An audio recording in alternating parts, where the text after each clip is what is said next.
Hey, good afternoon, everybody. It's 6 minutes after the hour of 3 o'clock on this last day of July. Where did the month go? Holy moly. So glad to have you with us here for today's Monday edition of The Drive. We're going to drive you home. We're going to drive home some salient points and maybe along the way drive the liberals just a little bit crazy. That's our goal, and we're glad that you have chosen us to be with here today. Thanks a lot. Thanks a lot. The big news, I think, has to do with Hunter Biden's, big case and a guy by the name of Devin Archer. I keep hearing this soundbite every time this story goes another step forward. The president of the United States claiming, my fellow Americans, you're owed nothing less than the truth. You're owed nothing less than the truth, he says. No matter what, you're owed the truth. Well, I want the truth. And this Devin Archer guy, who was a business partner of Hunter Biden, has come and had an interview. I don't want to call it testimony, and I don't want to say that it was under oath because it wasn't. But it was an interview, transcribed interview with Devin Archer, describing the business dealings of Hunter Biden's enterprise, of which he was a part. And there was apparently a little thing that Hunter Biden did a lot, which was to yank out his phone and to call Pop, the big guy, and then put the speed thing in speakerphone mode and lay it on the table so everybody could hear the vice president when he was vice president, and sort of have a conversation with him. Now, according to Dan Goldman, who's a Democrat who came out of that session, he was the Democrat there was in attendance for that conversation. He says, yeah, it happened 20 times, but they never talked about business. And I want to be very clear about one thing. He did describe that there were approximately 20 occasions over the course of their nearly decade-long business relationship where, when one of them called the other, that Hunter Biden would ask his father to say hello to whomever he was at dinner. He said there were some times when it was friends and sometimes when it was potential business partners or business partners. But the witness was unequivocal and stated very clearly that they never discussed any business on that phone conversations. There were niceties, and there was a hello, and we talked about the weather or whatever it was, but it was never any business. Well, I wonder how that will check out over time. We'll see. But you know what? We got a testimony here, or it's a statement from Chris Swecker, who was assistant former FBI director. He was on Fox a little while ago, and he was saying, you know what? It doesn't matter whether or not there was business discussed. The fact that he opened up the phone, called Dad, it was sort of, a way of proving his bona fides to these people who are about to pay him millions of dollars that I am, the guy who can get in touch with the vice president of the United States on your behalf. Right? And he says you don't have to have a distinct quid pro quo to have a case. You have to have that express quid pro quo. And they were selling access. All he had to do, they do the big setup, and then they put Joe Biden on the phone and just shows that they have access. Here he is. He's on the phone. I just told you, we can do things for you. And there he is. So, I mean, that matches up perfectly. Then you match it up with the prosecutor gets fired. The prosecutor is going after Burisma right within that same time frame. Boy, you're really close to a slam dunk, in my opinion. So he thinks that you're beginning to get the beginnings of a very strong case. Remember, that guy's an assistant former FBI director. Take that for what it's worth. So it was a big dog and pony show. I mean, everybody was standing out in the talk about in the back weeds up on Capitol Hill. There's no further outpost than the O'Neill building, which I don't think I ever set foot in one time. But that's where this took place. And they did the interview back there behind closed doors. Devin Archer coming in, not having anything to say, not offering any opinion. And the same thing on the way out. He just sort of, one of those awkward things where you're walking down the hall and people are shouting questions at you and you don't answer. By the way, there was a whole nother thing that happened over the weekend about this.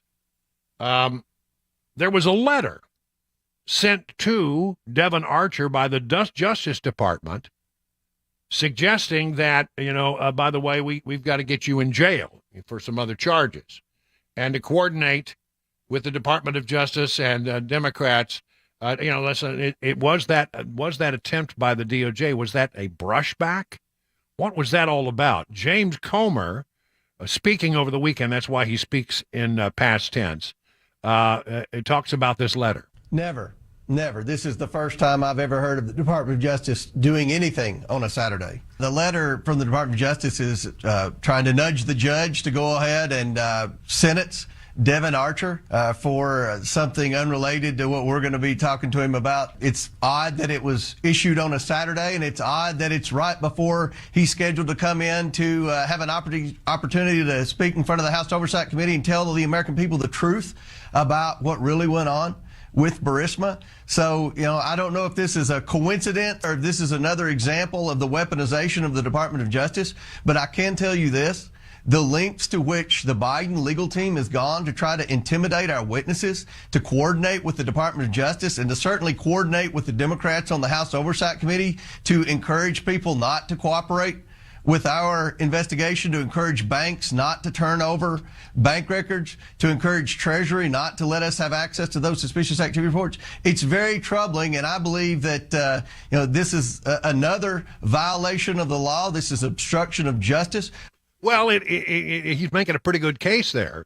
Why in the world? And the Department of Justice, they started backtracking almost as soon as this was put out. The DOJ insists, according to the Daily Wire, that its prison request for Hunter Biden's former business partner, Devon Archer, would not affect plans for him to testify, which, of course, it did not. To be clear, the government does not request and has never requested the defendant surrender before his congressional testimony, Williams wrote in a letter shared on Twitter by, I don't think we call it Twitter anymore, we call it X by his New York Post columnist, Miranda Devine. So, there the Department of Justice is coming out and saying, no, that wasn't our intent. Just really interesting timing, wasn't it?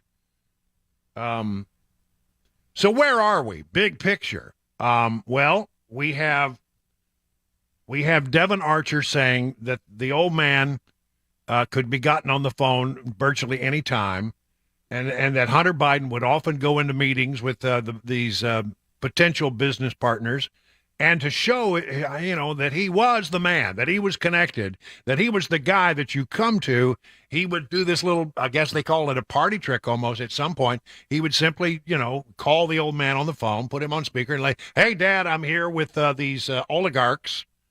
I'm here with the folks at Burisma.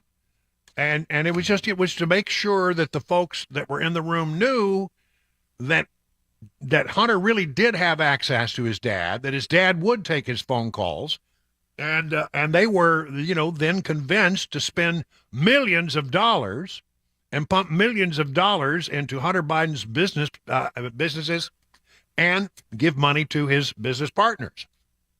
And there you have that. I mean, that's part of it. Secondly, you've got two IRS whistleblowers who have pointed out wrongdoing. You've got an FBI whistleblower whose name we don't know yet, but who has been interviewed by the House Oversight Committee.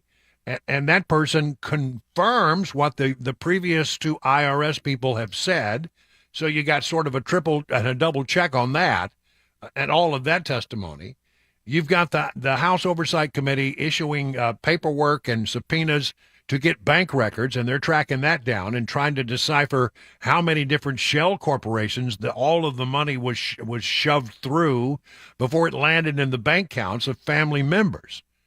And then I just want to point out one of the bank accounts that we really don't know much about that received money in these distributions was one that just said Biden. Didn't say Hunter Biden. Didn't say Hallie Biden, didn't say Jim Biden. They all had their first names attached to their accounts.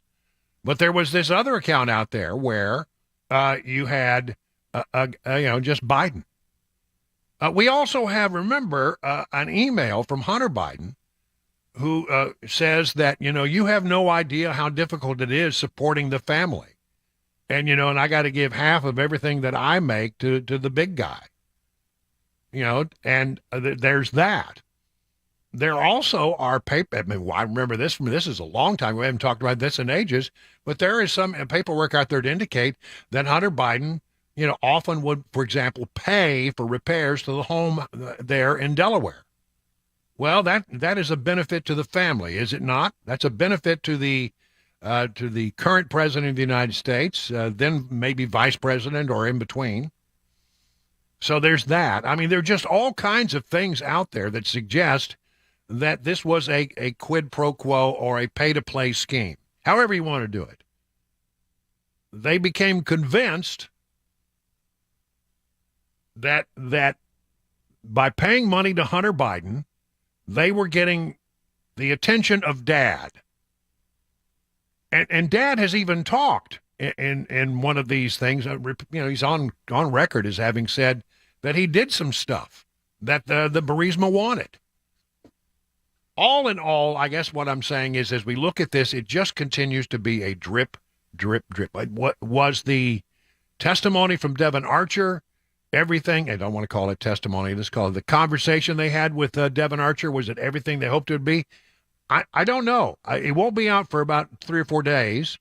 We're told that maybe by the middle of this week, we will be able to look at it ourselves and draw our own conclusions. But the initial read is, he did do that. He did lay out the phone and call Dad in front of potential clients or clients. And it was something that he did on a regular basis, even though the president says he never discussed business. I've never discussed my business or their business, my sons or daughters. I've never spoken to my son about his overseas business dealings. I have never discussed with my son or my brother or anyone else anything having to do with their businesses, period. Well, that may be technically correct, but he certainly was there to take the call and to support his son's enterprises. There's no doubt about that. And we don't know about other meetings that took place. There were golf outings. There were dinners at Cafe Milano. We don't know all the things that happened.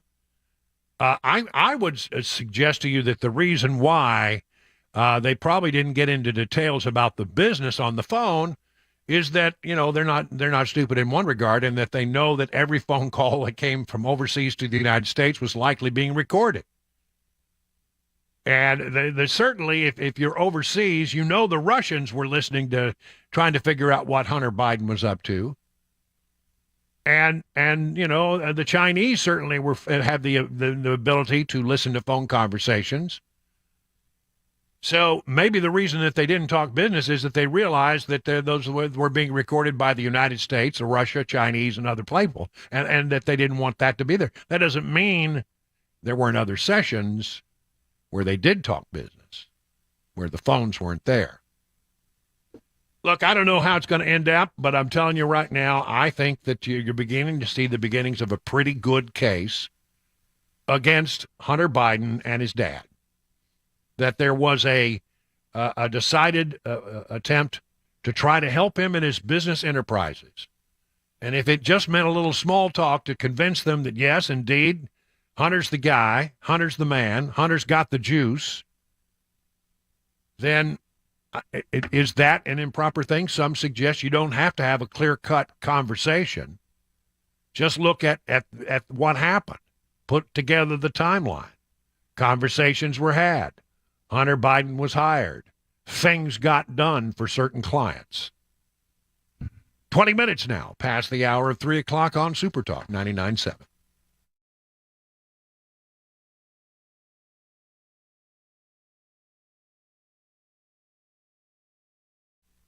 I want you to think back to last week or so when we had a lot of heavy rain.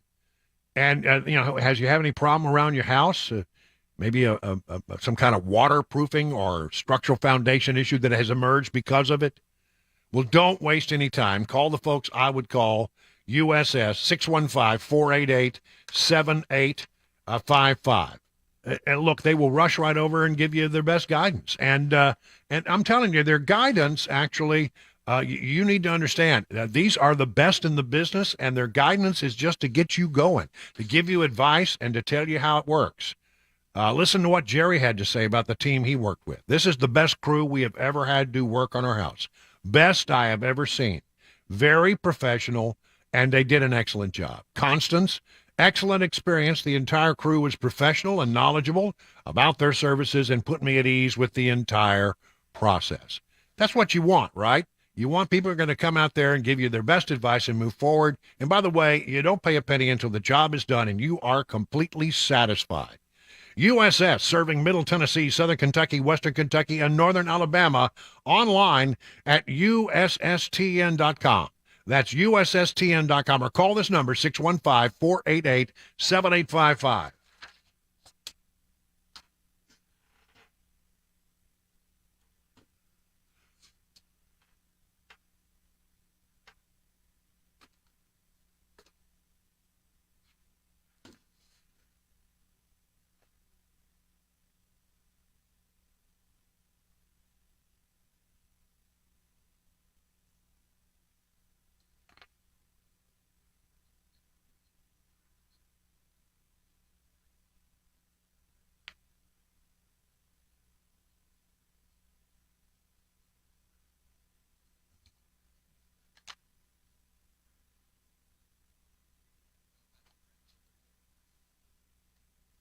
Can you play money coming in?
A mother in Idaho sentenced to life in prison, job growth in Nashville, and Donald Trump takes to social media regarding his next looming indictment. Those stories and more coming up at 3:30. I'm Mac Morey here on Super Talk 99.7 WTN.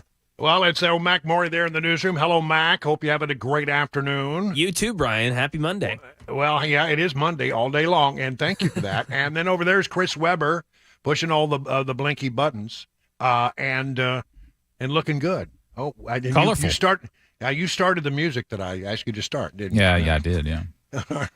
Let's take a little money news. That's what I intended to do.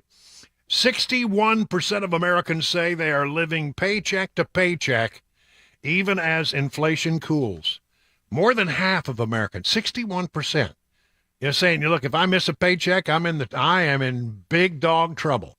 By many measures, consumers, this is from CNBC, have been squeezed by higher prices, should be experiencing some relief. Recent releases show that, at least compared with soaring inflation of a year ago, prices have begun to ease. That is true. The Consumer Price Index, which measures inflation, increased 3% from a year ago, which is the lowest level since March, while the Personal Consumption Expenditures Index has notched its lowest level in more than 2 years. Yet, as of June, 61% of adults say they are still living paycheck to paycheck, unchanged for last year. One thing is true, that inflation has come down, but inflation wages have never kept up with inflation to begin with, so people were always behind the 8 ball on that.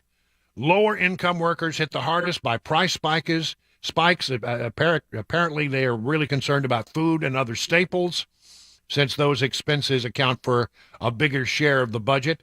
Roughly 3/4 of consumers earning less than $50,000 annually, and 65% of those earning between $50,000 and $100,000 were living paycheck to paycheck in June, based on Lending Club's members. Let's just talk about that for a moment.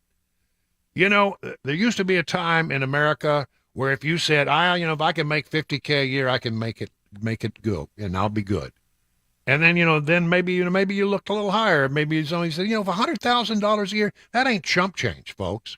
$100,000 a year, and 65% of those between $50,000 and $100,000 a year living paycheck to paycheck. A few top earners have been struggling to make and meet. They're saying only 45% reported living paycheck to paycheck. But lately, this president has been going out and talking, I don't know why, trying to sell the idea that Bidenomics, it's just great, it's just ducky, it's just fine. A new CBS News YouGov poll finds that a majority, 65% of adults, view the economy as bad.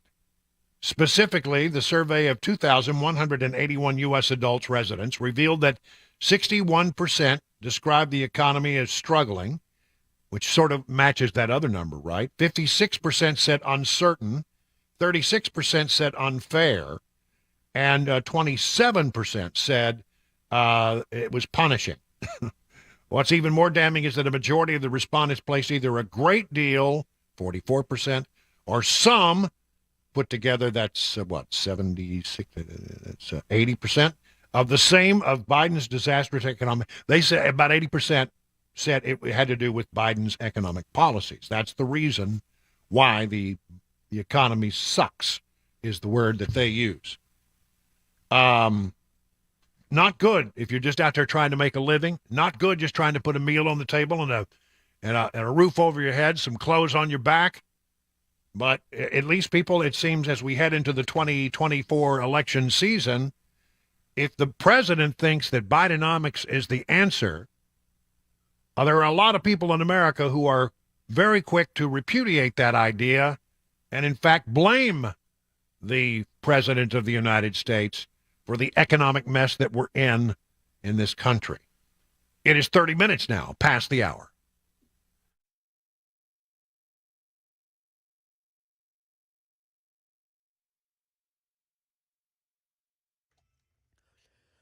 .30, I'm Mac Maury with your top stories. 93 degrees in Nashville. A slight breeze, keeping it cooler out there than it was a few days ago. No rain expected until Wednesday afternoon. Traffic and weather coming up just a few minutes away.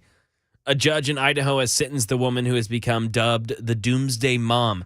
She killed her children amid what prosecutors said were doomsday religious beliefs. Alex Stone. Lori Vallow-Daybell told the judge she has visited heaven and knows the murder victims are comfortable and happy there, saying she died once and came back to life. Since then, I have had many communications from people now living in heaven. including my children. But she did not apologize for murdering her children, the judge saying Vallow Daybell has shown no remorse. And the most unimaginable type of murder is to have a mother murdering her own children. And that's exactly what you did. Daybell, given multiple life terms in prison, her now husband will face trial next year. Right now in Tennessee, Fox 17 reports that data from the U.S. Census Bureau shows Nashville as one of the top 5 cities in America for job growth. More than 140,000 jobs were lost during that pandemic, but 110,000 have now been added since the COVID-19 pandemic. There was a 10.4% growth rate from 2020 to 2023, putting Music City behind Austin, Dallas, and Raleigh. And former President Trump says he believes more criminal charges against him are imminent. Steve Portnoy has the latest from the nation's capital. In a post on his social media platform, Donald Trump says he assumes another indictment will be coming any day now. The former president was sent a target letter earlier this month notifying him that a grand jury here in Washington has been investigating his actions leading up to January 6th. His attorneys met with special counsel Jack Smith here last week in an attempt to convince him not to bring charges. A similar attempt before the indictment in the classified documents case failed. And that is the latest news. Weather and traffic are next. I'm Mac Morey, WTN News.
You know, it's that time of year where you go out and you do a little grilling.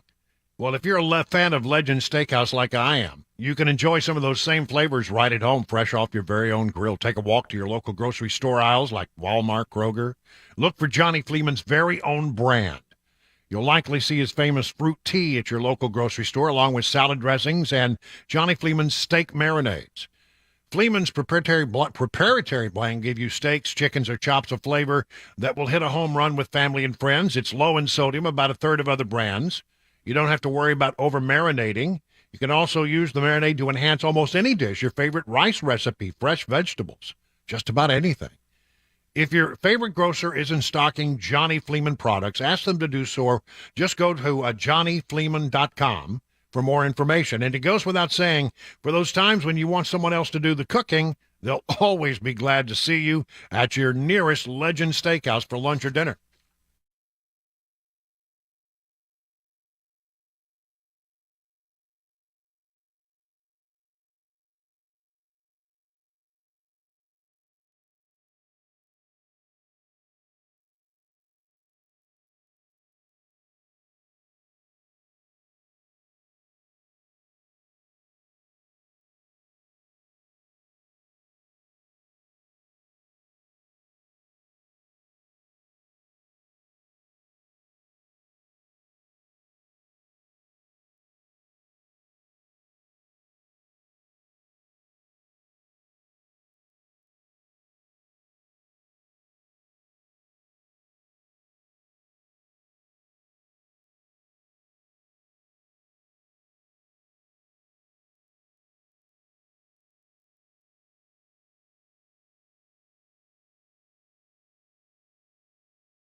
Well, let's head to the swamp.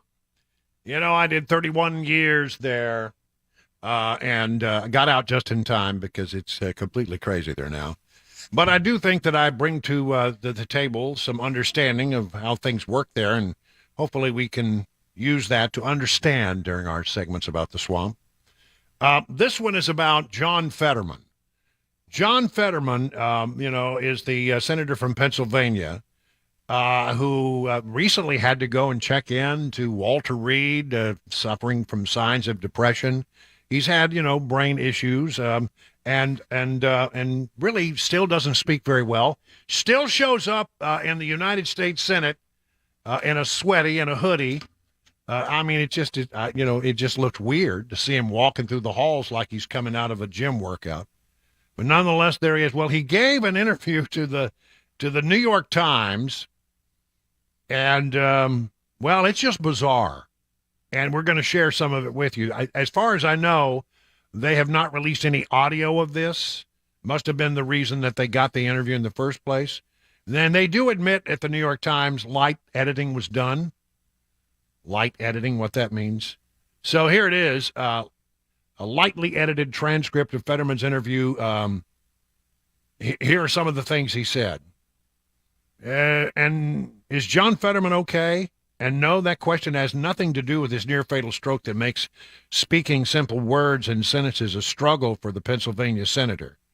It's an honest-to-goodness question after a bizarre New York Times interview with Fetterman that had to be lightly edited and condensed for clarity. It is genuinely one of the strangest interviews you'll see in print, according to the westernjournal.com. When asked if all of the political posturing made Fetterman cynical about Washington, the senator tried to pivot to the issue of hunger. Everyone here is cynical, of course, Fetterman answered in the piece published Friday, but we can fight for things that are meaningful. We should have no hangry, like he couldn't find the right word. We should not have hunger. After struggling to articulate the point, Fetterman at least had the mental wherewithal to know that his ongoing neurological issues are a topic of discussion. Fox News will go crazy if that makes your story, Fetterman said with a chuckle. Is he fit for office? Well, there's some questions about whether or not he is still experiencing bouts of depression. Here it is again. Curiously, Fetterman still exhibited some trace signs of the depression he had earlier this year, which forced him to check into Walter Reed National Military Medical Center in February. He said he basically hates himself and doesn't understand why anyone likes him. Why is there so much interest in you, the Times asked him. I don't know. It doesn't make any sense to me at all. I don't get it. I'll never understand it. I don't know why my wife married me. In the movie Groundhog Day, Bill Murray's character says something like, you think I'm arrogant? No, I don't even like me. That's me. I don't even like me. That's the truth. In another alarming answer from Fetterman, the Pennsylvania senator effectively equated his job to divorce. It's awful. In the last week or two, I came across a quote by Kevin Costner talking about his divorce, and he said it hits you that you're going to be spending 50% less time with the people you love the most. Fetterman said when the topic of conversation arrived at his current living arrangements, he spends most of his week in Washington while Fetterman's wife and 3 children still live back in Pennsylvania. You realize when you become a senator, you're going to be spending 50% less time with the people that you love. That breaks my heart. I get emotional thinking about it. FaceTime is much better than a phone call, but that's just the worst part of the job.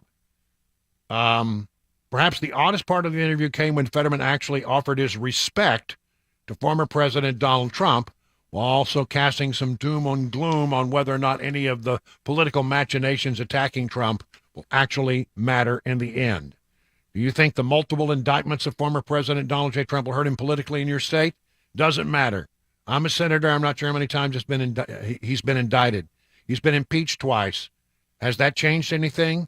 You're still seeing Trump signs everywhere in Pennsylvania. You have to respect his strength in all of that. Trump would be very competitive in Pennsylvania. So there you go. The Fetterman interview, which raises, I think, more questions than it answers. Rand Paul has announced an official criminal referral, and it's aimed at Anthony Fauci's COVID testimony that he says is absolutely a lie. An unredacted email directly contradicts Fauci's testimony about gain-of-function research, says Senator Rand Paul. This directly contradicts everything he said in committee hearing to me, denying absolutely that they funded any gain-of-function. It's absolutely a lie. That's why I'm sending an official criminal referral to the DOJ. He wrote this on X, formerly known as Twitter. I guess that's the way we'll have to do it now. It was on X, formerly known as Twitter. Yeah, that's not going to get tiresome at all. No, that's going to get very tiresome. All right, so there's that.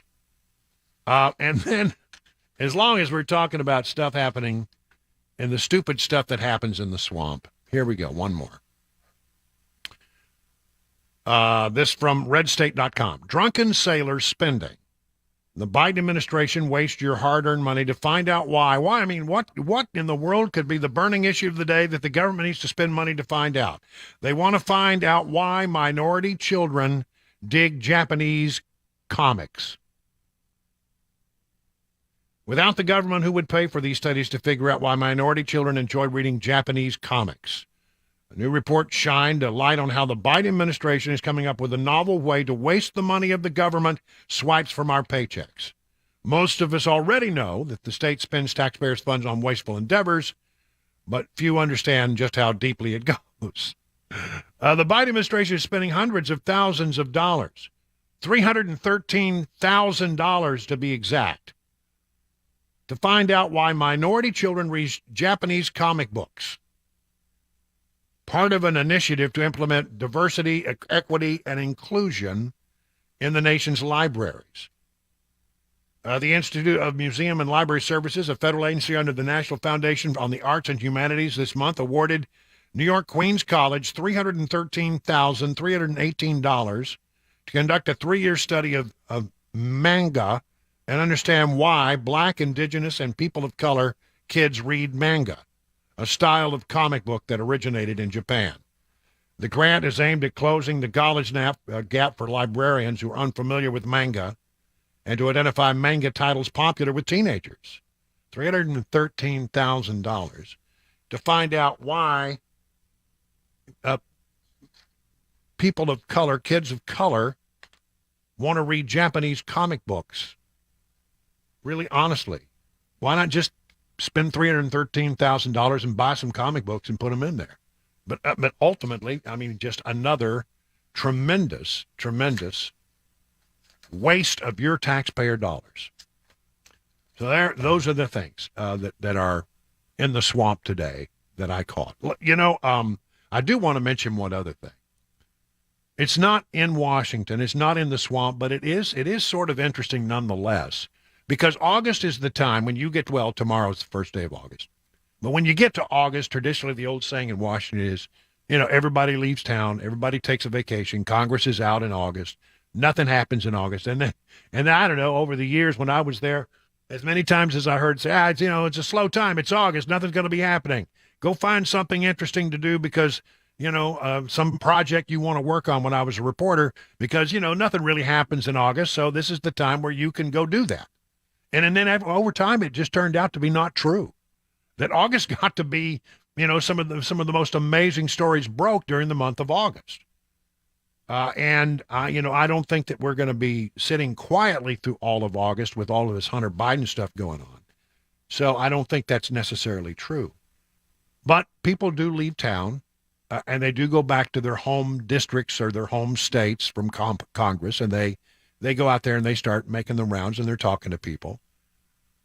The President of the United States, and I have been on some of these things where presidents take a week or two in August and go someplace. I mean, Bill Clinton liked to go to Martha's Vineyard.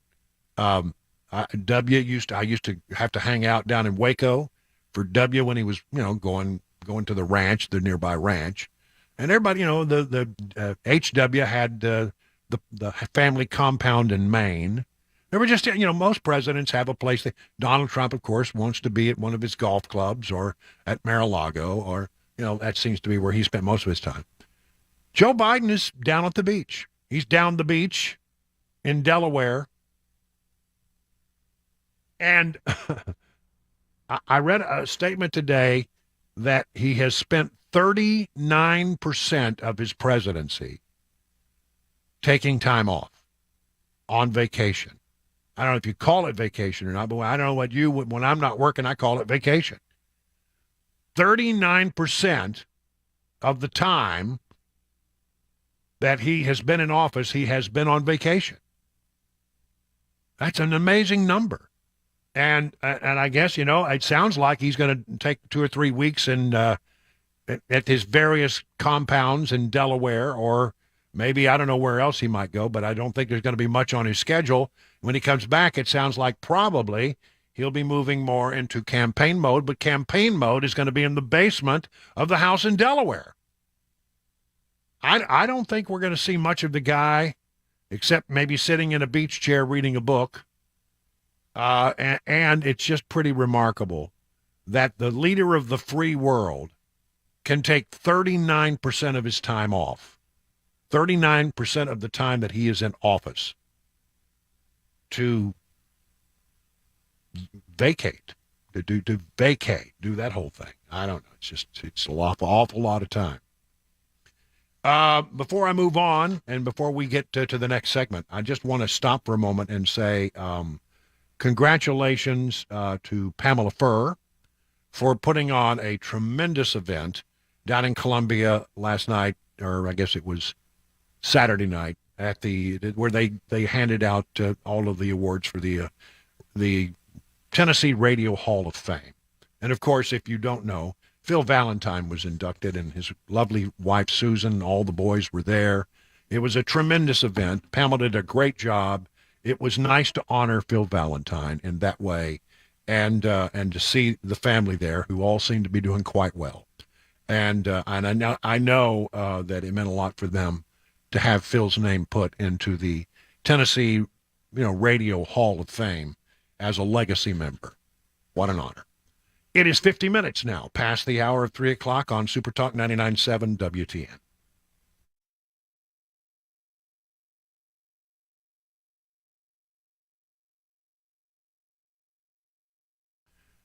All right, maybe you're going to be doing a little improvement on the most important investment in your life, and that's probably your house.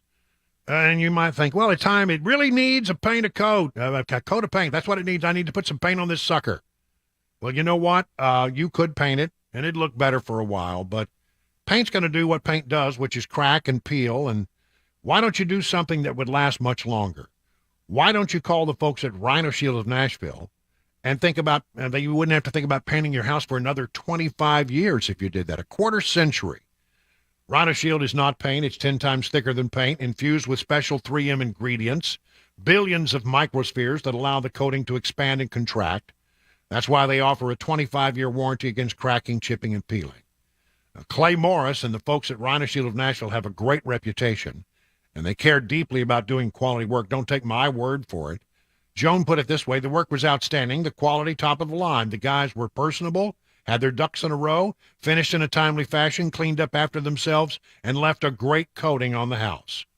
Sound like something you'd be interested in? Why don't you give Clay Morris a call at 615-474-1729 and learn more at rhinoshieldnashville.com.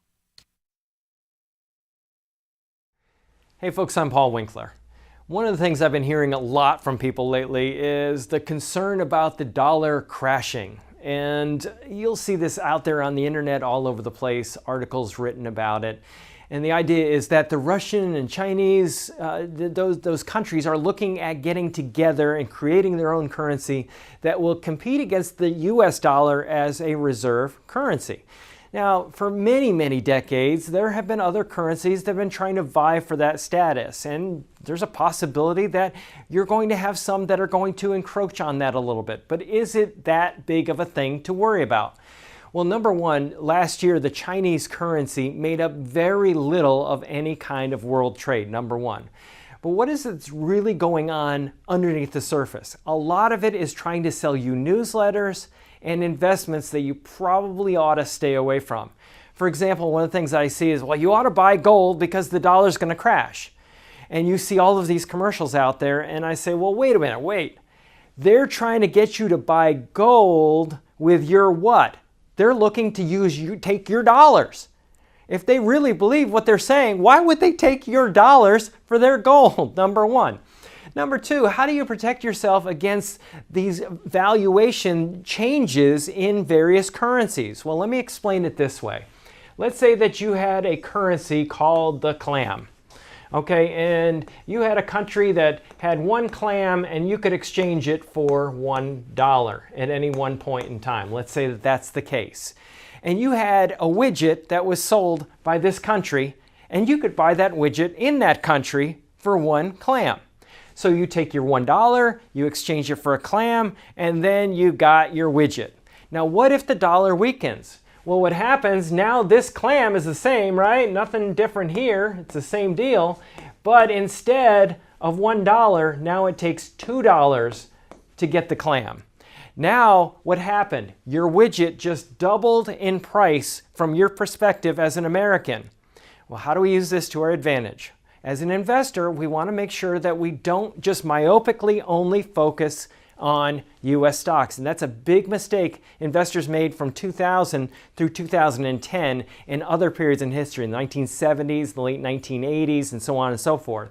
What we want to do is we want to make sure that we have good international diversification, because if the dollar weakens, then those international investments go up in value. So it's very, very important to know how globally diversified you really are as an investor. You want to learn more? Call us up for a free 15-minute consultation at paulwinkler.com, paulwinkler.com, and we'll walk you through what we do and see if we can be of help to you, the investor out there that is so often being sold things that they really don't need to be buying.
Devon Archer confirms that the president lied to American people when he said he didn't know about his son's business dealings and that he wasn't involved. A mother in Idaho now sentenced to life in prison. Some crime in Tennessee involving an accidental shooting. Plus, the largest tax cut holiday in Tennessee starts tomorrow. That and more at 4. Super Talk 99.7 WTN. In favor of tax holidays, yeah, we'll do all we can to take advantage of that. Okay, very quickly looking at the markets, the Dow Jones Industrial averages ended the day up 100 points, the S&P up 6, and the Nasdaq was up just 29 points. Not spectacular, but all screens are green. Standing by on the line from Beacon Capital Management's John Maxson. It was a pretty good July the way things have shaped up, John. Yeah, I'll tell you, it was a great July. Anytime you get a positive month like that, obviously investors like that. And really markets, it was kind of a continuation today, Brian, I think from last week, that the market is hoping that the Fed may be done with their tightening policy and that we might actually get a soft landing in the economy. You know, it's interesting, so far through earnings season, about 81% of companies have beat their earnings expectations, but those have been lowered. So it's kind of a little easier to beat expectations when they've been lowered a bit. But we're going to get some more indication later this week because you have some big companies like Amazon and Apple reporting earnings, and there's going to be a July jobs report. So a lot of things that are going to be happening this week to pay attention to. But great July for the market. Yeah, optimism in the market, however, not optimism in the real world, where 61% of Americans say they are having a hard time making ends meet and are one paycheck away from being in real serious problem. Well, anyway, thank you, John. Appreciate it. Learn all the things they can do for you with Beacon Capital Management by going to their website, askbeaconnow.com. It is 58 minutes past the hour of 3 o'clock on Super Talk. Speaking of the folks over at Beacon, from time to time, you need to look at your portfolio and find out if you're doing everything you need to be doing so you end up where you want to be when you retire, right? Well, they got a thing coming up on August 17th. That's not far off. They call it a market halftime report, where they will look at financial trends, opportunities, and the outlooks. It'll be at 10:30 at the Marriott in Cool Springs. And you'll hear from John, you'll hear from all the guys over at Beacon who have some thoughts to add to you and give you some advice. And I'll be there. Starts at 10:30, Cool Spring, 700 Cool Spring Boulevard, and just go to give them a call at this number to find out if you can get in and make an appointment. 615-488-9303. That's 615-488-9303. I'll be there to shake your hand and have the opening comments, and I look forward to that.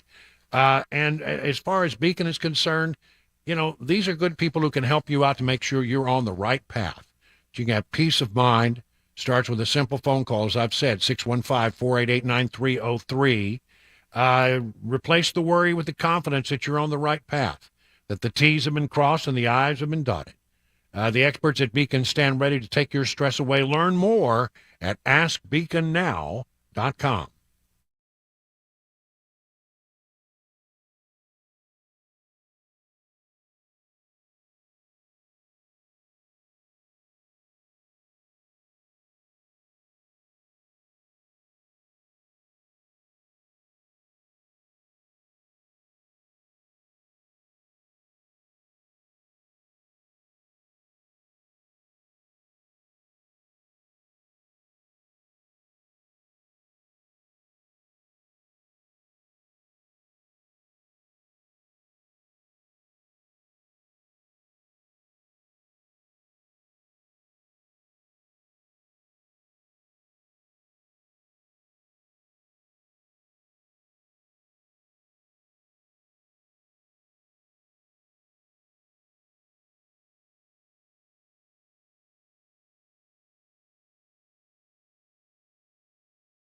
.401, I'm Mac Maury with your top stories. 93 degrees and sunny today in Music City. Not expecting any showers until Wednesday afternoon of this week. Complete weather and traffic report in 5 minutes. This just in from Fox. House Oversight Committee Chairman James Comer said Devon Archer confirmed in his appearance today that President Biden, quote, lied to the American people when he said he had no knowledge about his son's business dealings and was not involved, end quote. Archer said that Hunter put his father, then Vice President Joe Biden, on speakerphone while meeting with business partners at least 20 times. Archer described how Joe Biden was put on the phone to sell, quote, the brand. In Idaho, a judge has sentenced the woman who has become dubbed the Doomsday Mom.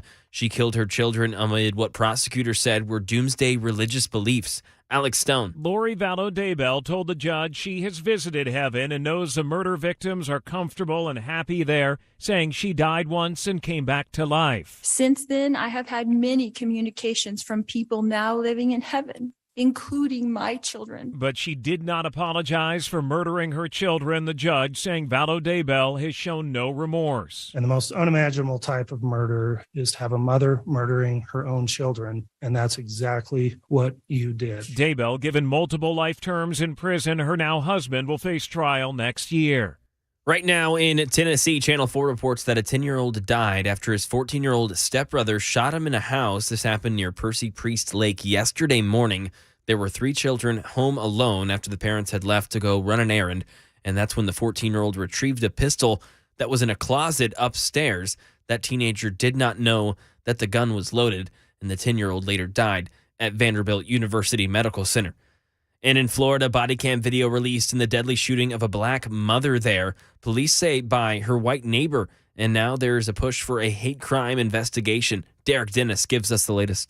A.J. Owens was shot and killed June 2nd, police say, by her white neighbor, 58-year-old Susan Lawrence, charged with first-degree manslaughter. Police say she opened fire through her closed door, shooting Owens in front of her 9-year-old son after an ongoing dispute. I think that what she wanted to do was to take the law into her own hands. Attorney Anthony Thomas represents the Owens family and says they want Florida's Attorney General and the Department of Justice to investigate the case as a hate crime and for the charges against Lawrence to be upgraded to murder. She's pleaded not guilty and says she acted in self-defense, but could get 30 years in prison if convicted. A tax holiday in Tennessee, the largest tax cut holiday in Tennessee, starts tomorrow. All food and food ingredients will be sales tax free until October 31st. And in total, this tax cut is worth $400 million. Tennesseans expecting to save around $273 million total in taxes. And that is the latest news. Traffic and weather next. I'm Mac Morey, WTN News.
Good afternoon, everybody. 408 on Super Talk 99.7. I'm Brian Wilson, your friend and radio buddy, in for hour number 2 of The Drive, where we're going to try to keep you informed about things going on in the world around you, and there's a lot shaking today.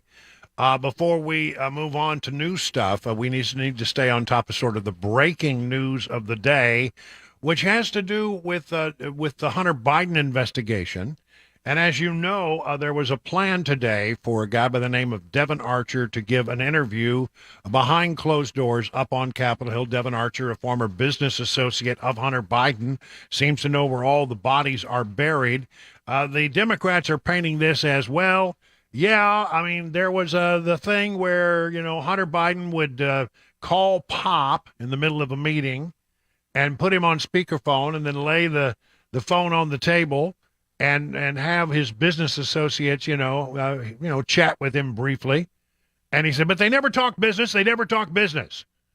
Well, you don't have to talk business. I mean, if you're trying to decide whether you're going to spend millions of dollars with Hunter Biden and you want to know whether or not he has the juice to pass along messages, you are impressed by the fact that he can, dial his dad and put him on the table and you can talk about the weather.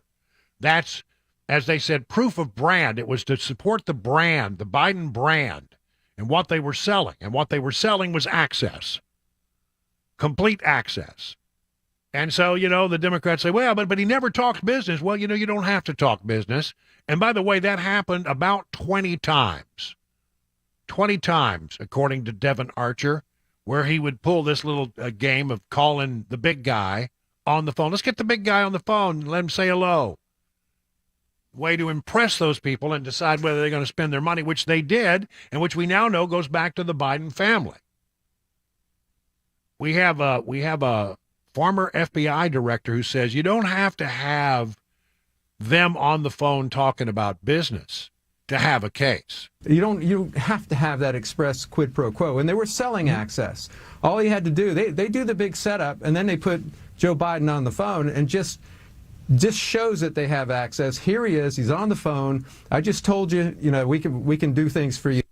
And there he is. So, I mean, that matches up perfectly. Then you match it up with the prosecutor gets fired. The prosecutor is going after Burisma right within that same time frame.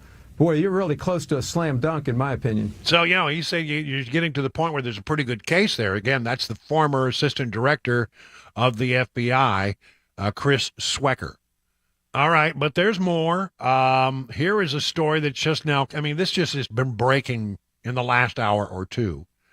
Constitutional law, so let me skip ahead here. Comer, this is about Devon Archer testimony and what James Comer, the chairman of the House Oversight Committee, is saying about it. House Oversight Committee Chairman James Comer said Devon Archer confirmed in his appearance Monday that President Biden lied to the American people when he said he had no knowledge about his son's business dealings and was not involved. Comer's comments come after Archer, a former business associate and longtime friend of Hunter Biden, sat for hours before the House Oversight Committee in a closed-door meeting. I wouldn't call it a hearing, a meeting on Monday. Archer said that Hunter put his father, then Vice President Joe Biden, on speakerphone while meeting with his business partners at least 20 times. Archer described how Joe Biden was put on the phone to sell the brand. Joe Biden was the brand that his son sold around the world to enrich the Biden family, Comer said. When Joe Biden was vice president of the United States, he joined Hunter Biden's dinners with his foreign associates in person or by speakerphone over 20 times. When Burisma owner was facing pressure from a Ukrainian prosecutor investigating the company for corruption, Archer testified that Burisma executives asked Hunter to call D.C. after a Burisma board meeting in Dubai. Why did Joe Biden lie to the American people about his family business and involvement, he asked. It begs the question, what else is he hiding from the American people? James Comer speaking here. Archer's attorney, Matthew L. Schwartz, released a statement Monday following his client's testimony. We are aware that all sides are claiming victory, Mr. Archer's voluntary interview today, but at But all Devon Archer did was exactly what we said he would do. Show up and answer the questions put to him honestly and completely. Mr. Archer shared the truth with the committee, and we will leave them to decide and others to decide what to do with it. Comer, however, details the key takeaways from Archer's hour-long testimony on Monday and said, Archer said that that Burisma would have gone out of business if the brand had not been attached to it. Archer said he believed Hunter Biden being on the board and then the Biden brand contributed to Burisma's longevity, according to Comer's office, and suggested people would have been intimidated to mess with Burisma legally because it was connected to the Biden brand. See, it's pretty fascinating stuff that's starting to develop here. There's another story that I want to try to tap into very quickly. This again from Fox News.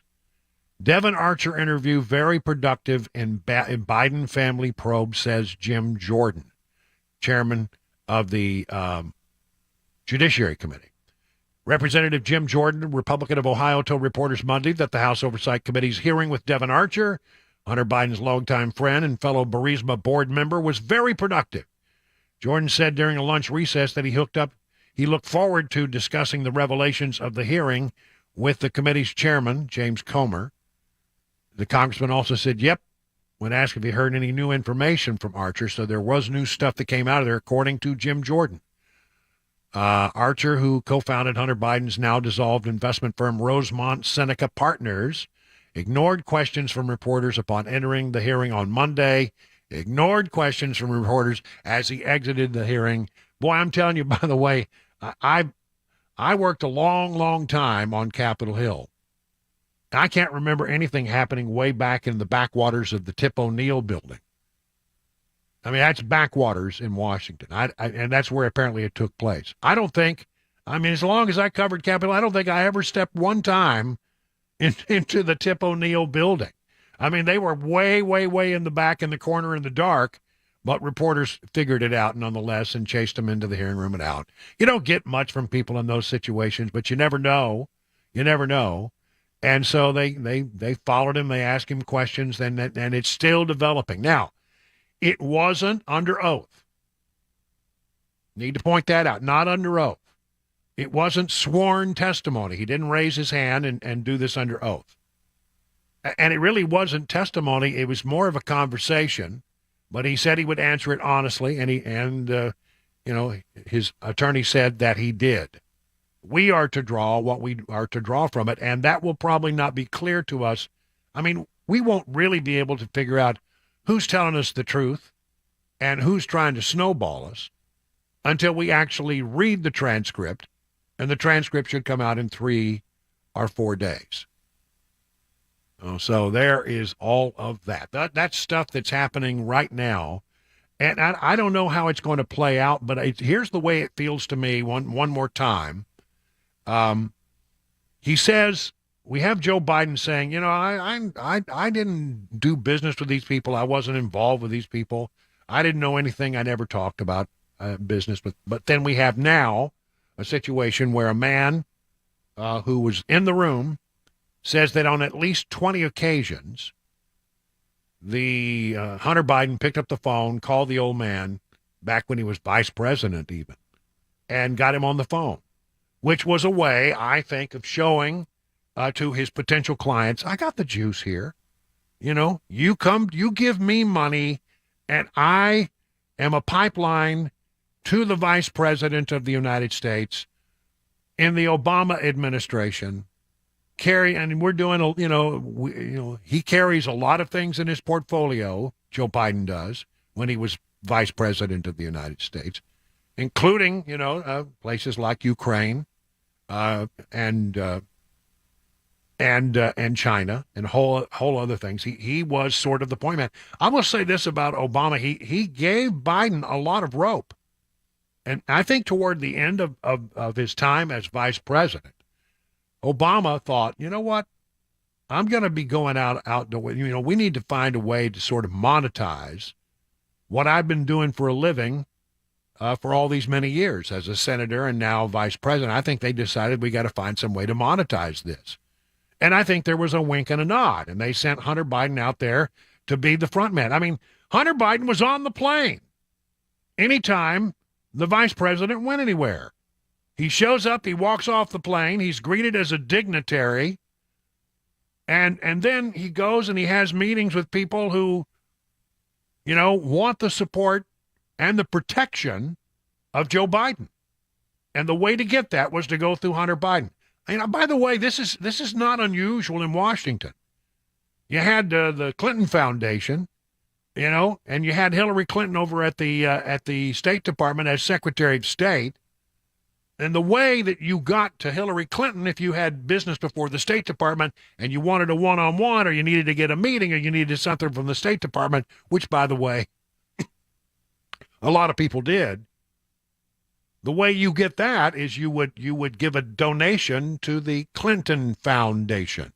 I don't know what the Clinton Foundation did. I suspect, by and large, the Clinton Foundation was largely in position to support the extracurricular activities of Bill and Hillary Clinton. It was their way of making money.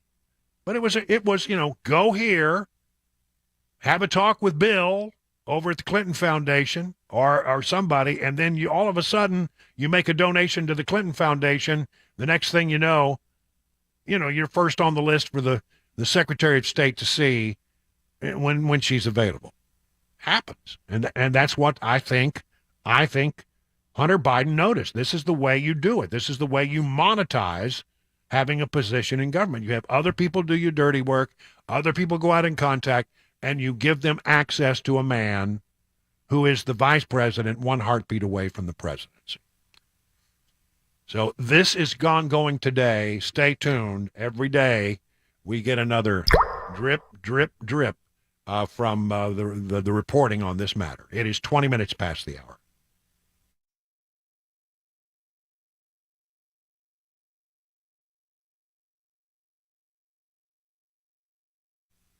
Eurofix has a very different business philosophy. I mean, they staff all of their locations with more staff than the average auto repair shop, just so they can be ready when an emergency pops up out of nowhere. I mean, have you ever noticed how hard it can be to get a right now appointment for vehicle repair? But not at Eurofix. Eurofix has been offering quality repairs that beat the dealer without dealer pricing since 1999, plus a 3-year nationwide warranty and the staff to fix your car now. If you're tired of waiting forever to get your car into the shop, call Eurofix. Owner Aaron Stokes says, "We will never be too busy for our customers. We are here to take their pain away now." Eurofix repairs all European cars, and Eurofix says yes to speedy repair when others can't or won't. Family owned for some 24 years. Call 844-EUROFIX or visit myEurofix.com. That's myEurofix.com.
No possibility for parole for a murdering mother in Idaho. And some money news, that and more 30 minutes after the hour of 4 o'clock. Super Talk 99.7 WTN.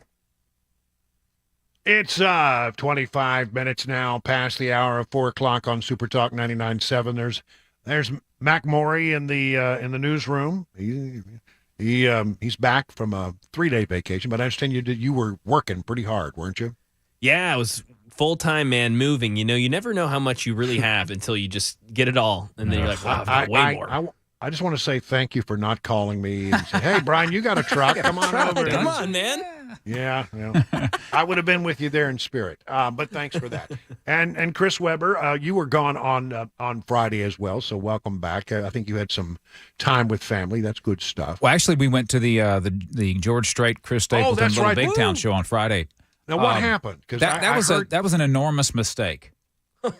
I'm really nothing against. It was a fantastic show. All three acts were just really good. I've never sweat so much in my entire life. I really thought, well, I'm going to die on this field at Nissan Stadium. That's how hot it was and how much sweat I was just pouring even into the late night, like 11:30 midnight. I'm still sweating. It's just that hot. It was rough. So you had to be tough to pull that one out on Friday. Now, did it have any kind of rain interruption? No, something? I mean it was just hot. That was on Saturday. Hot, right. We had the rain showers that I guess ended it early on Saturday night. I think so. I had heard there was a problem. Well, Saturday night I was in Columbia at the Mule. What do they call it? The Mule House for the and they call them the Tennessee Hall of Fame. Sort of ceremonies, and they do several. They induct people who are currently in the business, and they have this legacy category. And the main reason I wanted to be there for that, which, by the way, our Pamela Furr is the president of that organization. That's right. Put on this big deal, and she did a great job. It was a really lovely event.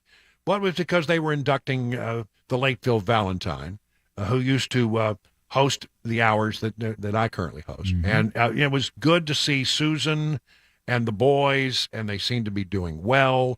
Susan, there was a video presentation of Phil, which is very touching, and then Susan went to the stage and spoke, and it was just perfect. She said just the right things, and it was really nice to see such an honor bestowed on a guy who was a legend in this market. Yeah, absolutely. For so many years. Today, I'm coming to you from my studio, as I always do, in bucolic Watertown, where I'm struggling, and you may hear a lot of weird noises coming across the radio from time to time. And that's because, I don't know why, but my studio has become infested with gnats. Uh-oh. I've got every once in a while, and if you want to watch something that's entertaining, watch a guy trying to do, 4 hours of interesting radio while swatting gnats that you almost universally want to go one of two places. Yeah. And that's either up your nose or in your throat. Yeah. And I'm like, I can't kill them all off. I've done everything I know. Just about the time it must be a bunch of them because they keep coming back. Now, are they gnats or are they like, the fruit fly type deal? No, they seem to be little gnats. Okay. I mean, that's what they look like to me. They're just little tiny things. But you ain't got no food hanging around in there, do you? Well. Now that you mention it, let's see what kind of studio snacks we have here today. And we have Tootsie Rolls. Ooh. See if you're watching at home. I'm now showing you. I don't think they'd care anything about that. No. And then I love these little cherry balls. I like these. Oh, all right. Yeah, I don't think they're candy fans, so I think you're safe there. I don't know. Yeah, no. But it is good to be back in the studio. Good to have everybody in their right places. And again, just a lovely evening on Saturday. Congratulations to Pamela Furr and for putting on such a world-class event. It really was. And it was so lovely to see the tribute to Phil Valentine. All right, let's go while we have a minute or two. No, I don't have any minutes. I'll do this in a minute. I was going to go, and then I realized I got live. I talked so long about gnats. Yeah. Well, those are important to you right now. Well, they are. And I just saw one. I just saw it Did you see fly behind the microphone. Yeah. I know. I'm not making this up. People watching at home today on Super Talk TV are getting a bonus because I'm swatting and they went try to go up here. Get that thing out of my nose. Makes me think of King Kong swatting at the airplane that's attacking him. Shooting at him. Please make it stop. 30 minutes now past the hour of 4 o'clock on Super Talk.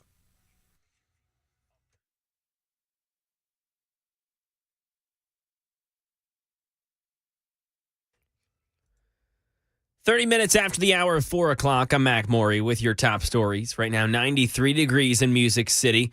Full weather forecast and the latest traffic report on the way in 5 minutes. An Idaho judge today sentencing Lori Vallow Daybell to life in prison without the possibility of parole for the murders of Tylee Ryan and J.J. Vallow and for conspiring to kill Tammy Daybell. She'll serve 3 consecutive life terms. Here's Judge Stephen Boyce during sentencing. I'll next address the 3 conspiracy counts you've been convicted of. And note, under Idaho Code 18-1701, the punishment for those crimes is the same as the underlying offenses you combined to commit. One of the offenses you combined to commit was first-degree murder, so those may be punishable also by imprisonment for life. He called the crimes heinous and egregious. Crime in Tennessee, 18-year-old Robert Turner now in jail after stealing from cars on 7th Avenue North early this morning. Police had received calls about the vehicle thefts and ended up tracking one of these stolen cars back to Turner's home. Turner was wearing an ankle monitor and police were able to track him down. Turner then attempted to hide under the porch of a home and is now being held on a $25,000 bond. And now over to some money news. Daria Albinger walks us through the market today. Some gains as the markets close out another winning month. The Dow rose 100 points. The Nasdaq added 29 for the day, and the S&P closed up 7. The S&P, the broadest of the indices and the one to which most retirement funds are indexed, is close to its highest level in nearly 16 months. Investors are hoping that slowing inflation means the economy can avoid a recession. A legal advocacy group for journalists wants to get involved in Disney's free speech lawsuit against Governor Ron DeSantis. The Reporters Committee for Freedom of the Press says a win by the Florida governor could embolden other governments across the nation to take action when journalists or other media exercise their First Amendment rights. Yellow Trucking has parked its big rigs for good. The company, which had been in business for over a century, is shutting down and filing for bankruptcy. And that is the latest news. Traffic and weather are on the way. I'm Mac Maury, WTN News.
All right, let's talk about D.T. McCall and Sons, 5 convenient locations in Middle Tennessee. Yeah, there's one not too far from you, I'm pretty sure.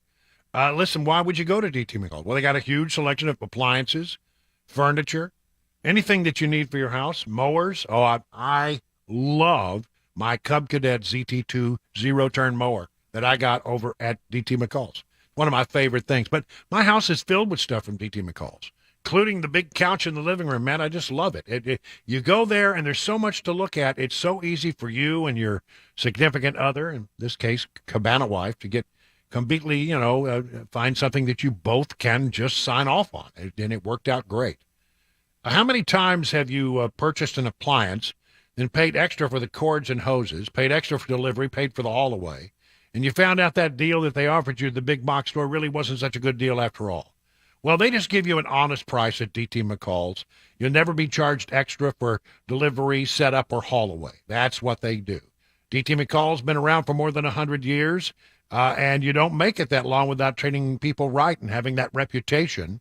And DT McCall's sells the materials that are made, manufactured, built in the state of Tennessee, especially in Middle Tennessee, so they can keep the dollars local.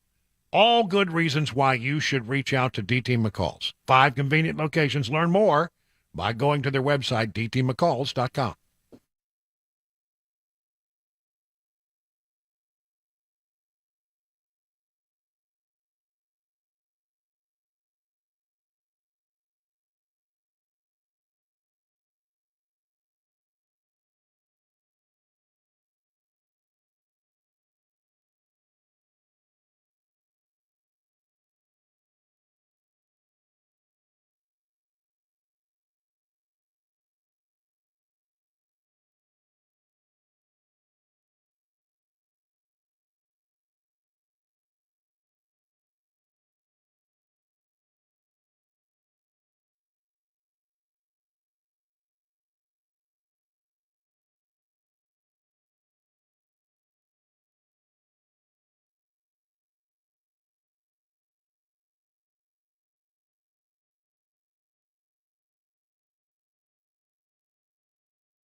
"38 minutes now, past the hour of 4 o'clock. Brian Wilson in the chair, on the air, on this 31st day of July, the last day of July. Let's send it out with a bang. I mean, it's been warm, but not too bad today. Well, I got 88. What do you got there, Chris? I've got 92 downtown. Well, okay, so, at 88, but I get my Nashville temperature for some reason from the soccer stadium. Let's see. I don't know why. Oh, my reading's at the airport. So yeah, all right. Well, there's a lot of hot air over at the airport. Mm-hmm. There's a lot of pavement over there. But anyway, it's hot, and be careful out there as you go about your business. I want to talk about things happening in the state of Tennessee, things happening right here in our own backyard.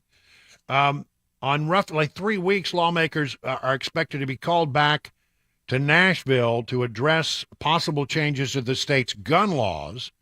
And that is, of course, in the wake of the shooting at the Covenant School.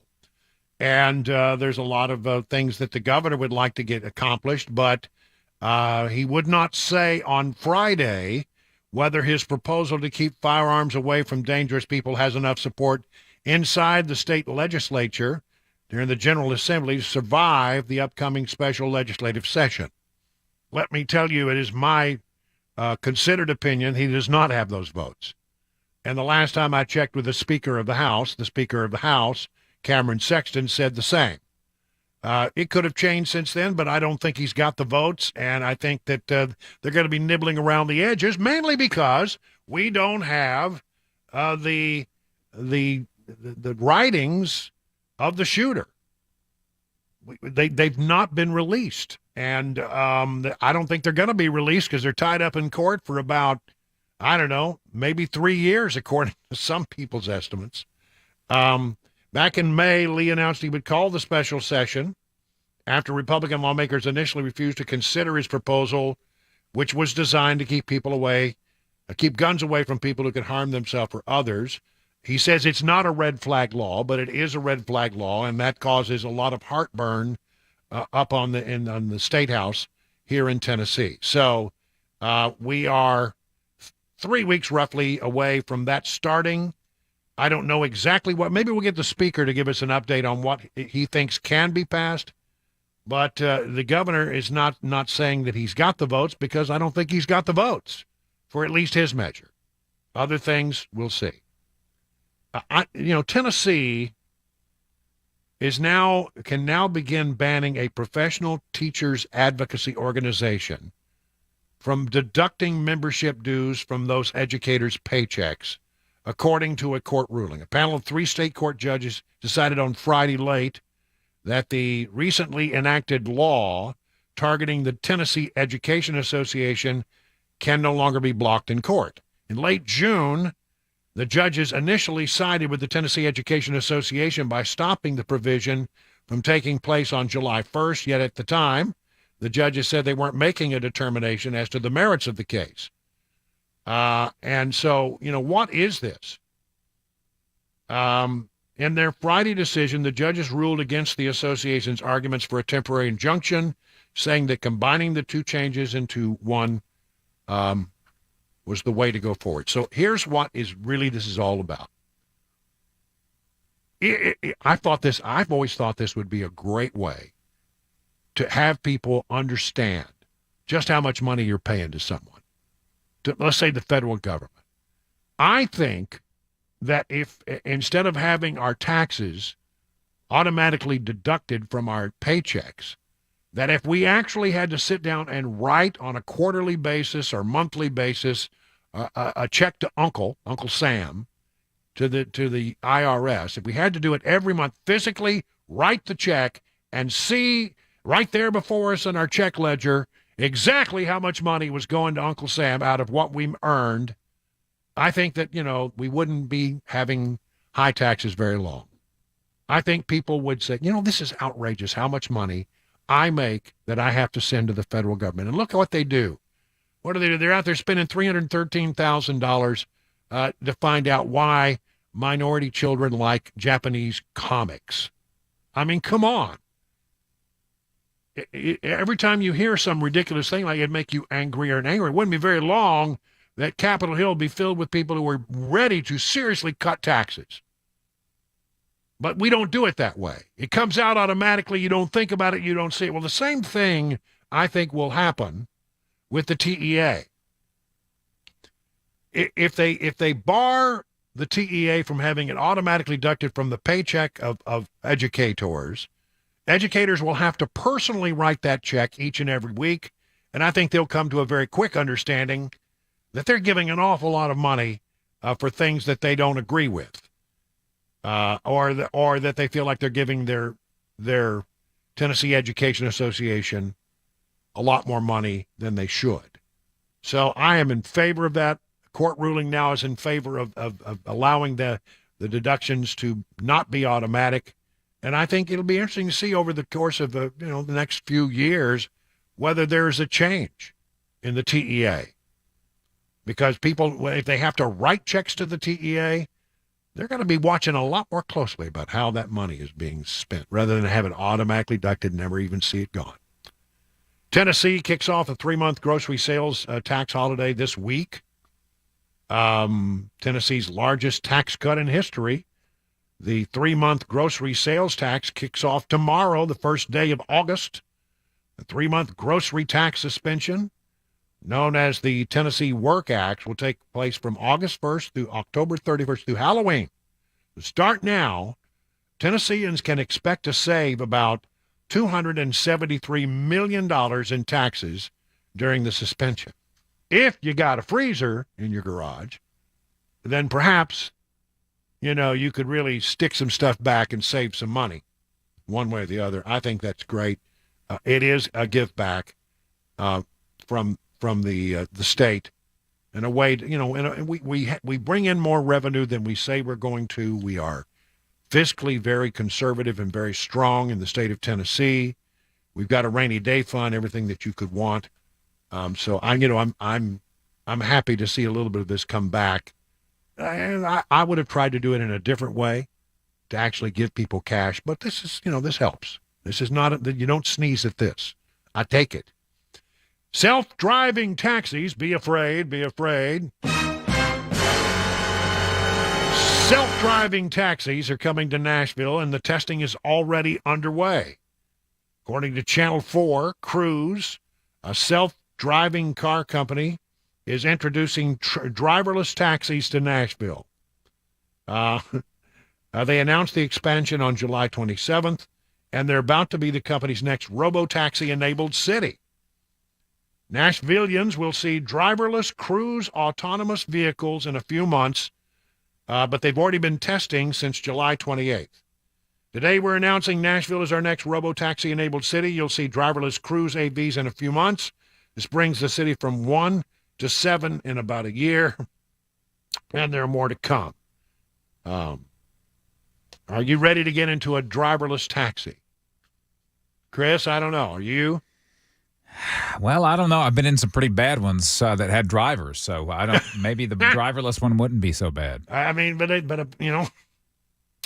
apparently, this is the future. They say. I don't know. Yeah. And if it's just right here in the immediate downtown area, I mean, they're going 10 miles an hour as it is because there's so much traffic. Yeah. So maybe it would be okay. Mac Maury, you trust your life to a driverless taxi? I would say if it was under those sort of, kind of boundaries within downtown, within those few blocks, I would do. You'd do it. All right. Well, we'll see how that works out. I mean, that may be the plan. I don't know. Would you? But I mean, can you imagine trying to take one of those driverless taxis down Lower Broad on a Friday evening? Yeah, that's the thing. I mean, crazy. It wouldn't be going anywhere. I'm afraid to go down there, though. I mean, yeah. I would be afraid to see how it would react to the vast amount of pedestrians just everywhere. That kind of chaos. That's right. Yeah. That's what I'm wondering. I think you just sit very still for a long time. Yeah. I don't know. We'll see. I don't want to prejudge it, but it's coming. Who would have thunk? Yellow Corp, which is a big Nashville-based trucking company, has closed its operations and seems to be headed excuse me. There was a gnat down my throat. Headed for bankruptcy filing, according to the Teamsters Union in multiple media reports. They've had years of financial struggles. Reports of Yellow preparing for bankruptcy emerged last week as the Nashville-based trucker saw customers leave in large numbers. In an announcement early Monday, the Teamsters said the union received legal notices confirming that Yellow was ceasing operations and filing for bankruptcy. Today's news is unfortunate but not surprising. Yellow has historically proven it could not manage itself, the union says. The Associated Press reached out to Yellow for comment on Monday. No bankruptcy filings have gone live as of early this morning, but it apparently is on the horizon. And then, are you ready for your Wawa? Yeah, I'm not talking about... That's not even a Wawa, is it? Wah, wah, wah, wah. Oh, you mean this? There you go. Yeah. That's the sad trombone Wawa. Popular gas station and food chain Wawa coming to Middle Tennessee. They will be open in Springfield. It's going to be right across from the Rite Aid at the corner of Memorial Boulevard and Tom Austin Highway, according to Smoky Barn News. They opened in Folsom, Pennsylvania in 1964, and when I was on the East Coast, Wawa was a thing. We have our are various, small places where you can go. What convenience stores come to mind? Twice Daily is a big one around Twice here. Daily's a big one, yeah, for sure. And Wawa was sort of a convenience store, but I think they were best known for their sandwiches. Mm-hmm. I don't think that I ate many sandwiches there, but I do remember the Wawas. Thought they were clean, they were nice. Be interesting to see what they bring here and what the competitors do in response. Coming up in just a moment, a 2024 survey, and you'll be surprised just how conservative some high schoolers are. May surprise you. It's all straight ahead right now, 4:50 on Super Talk 99.7 WTN. Hey folks, I'm Paul Winkler.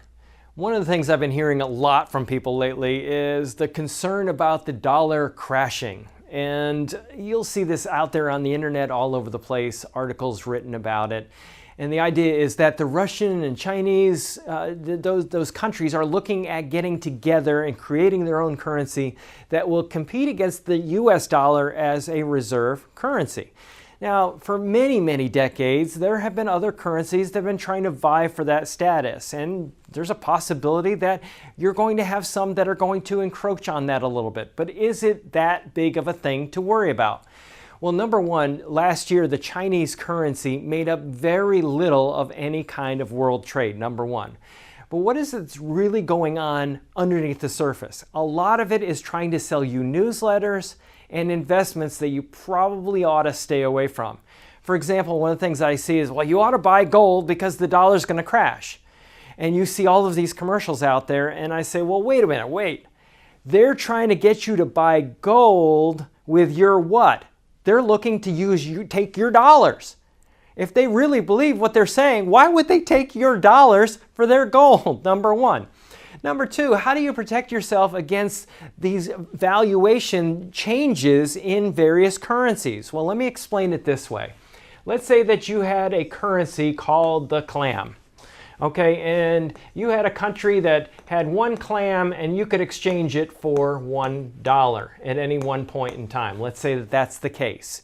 And you had a widget that was sold by this country and you could buy that widget in that country for one clam. So you take your $1, you exchange it for a clam, and then you got your widget. Now what if the dollar weakens? Well, what happens, now this clam is the same, right? Nothing different here. It's the same deal. But instead of $1, now it takes $2 to get the clam. Now, what happened? Your widget just doubled in price from your perspective as an American. Well, how do we use this to our advantage? As an investor, we want to make sure that we don't just myopically only focus on U.S. stocks. And that's a big mistake investors made from 2000 through 2010 and other periods in history, in the 1970s, the late 1980s, and so on and so forth. What we want to do is we want to make sure that we have good international diversification, because if the dollar weakens, then those international investments go up in value. So it's very, very important to know how globally diversified you really are as an investor. You want to learn more? Call us up for a free 15-minute consultation at paulwinkler.com, paulwinkler.com, and we'll walk you through what we do and see if we can be of help to you, the investor out there that is so often being sold things that they really don't need to be buying.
The headquarters of U.S. Space Force to stay put, an investigation into the death of an off-duty sheriff in Cheatham County, COVID-19 rearing its ugly head yet again, and Paul Rubin, the actor who played Pee Wee Herman, has passed away.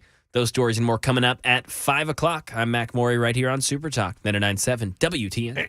And there is big breaking news today on the Hunter Biden story. There was an interview conducted by House Republicans of Devon Archer, who was best friend to Hunter and very involved in all of his various enterprises around the world, where he was selling, it would seem to many who look at this evidence, access to the then Vice President of the United States.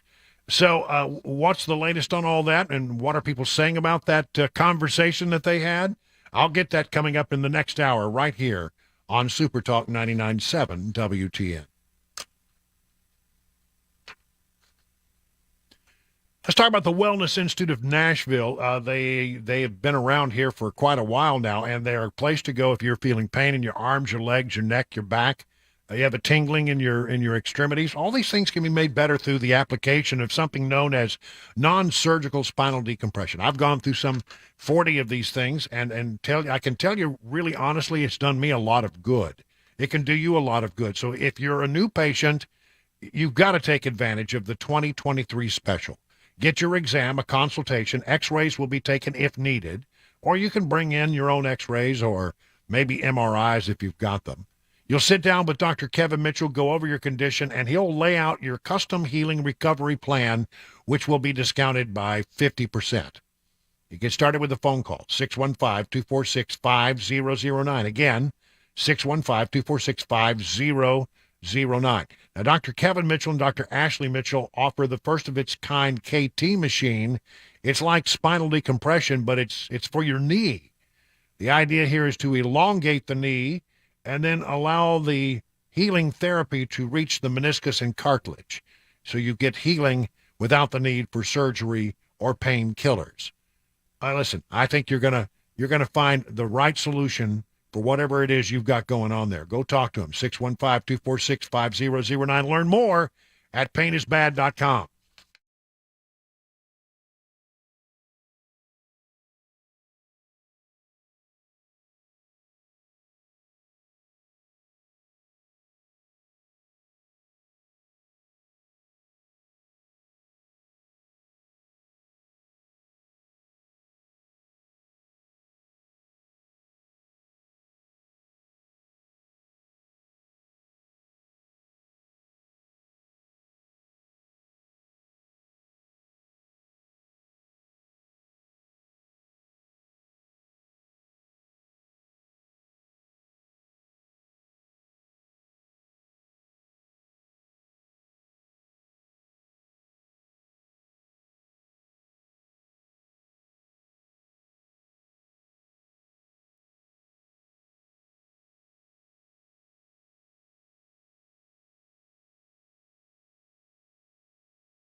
It's 5 o'clock. I'm Mac Morey with your top stories. 92 degrees, no rain expected in Middle Tennessee until Wednesday afternoon.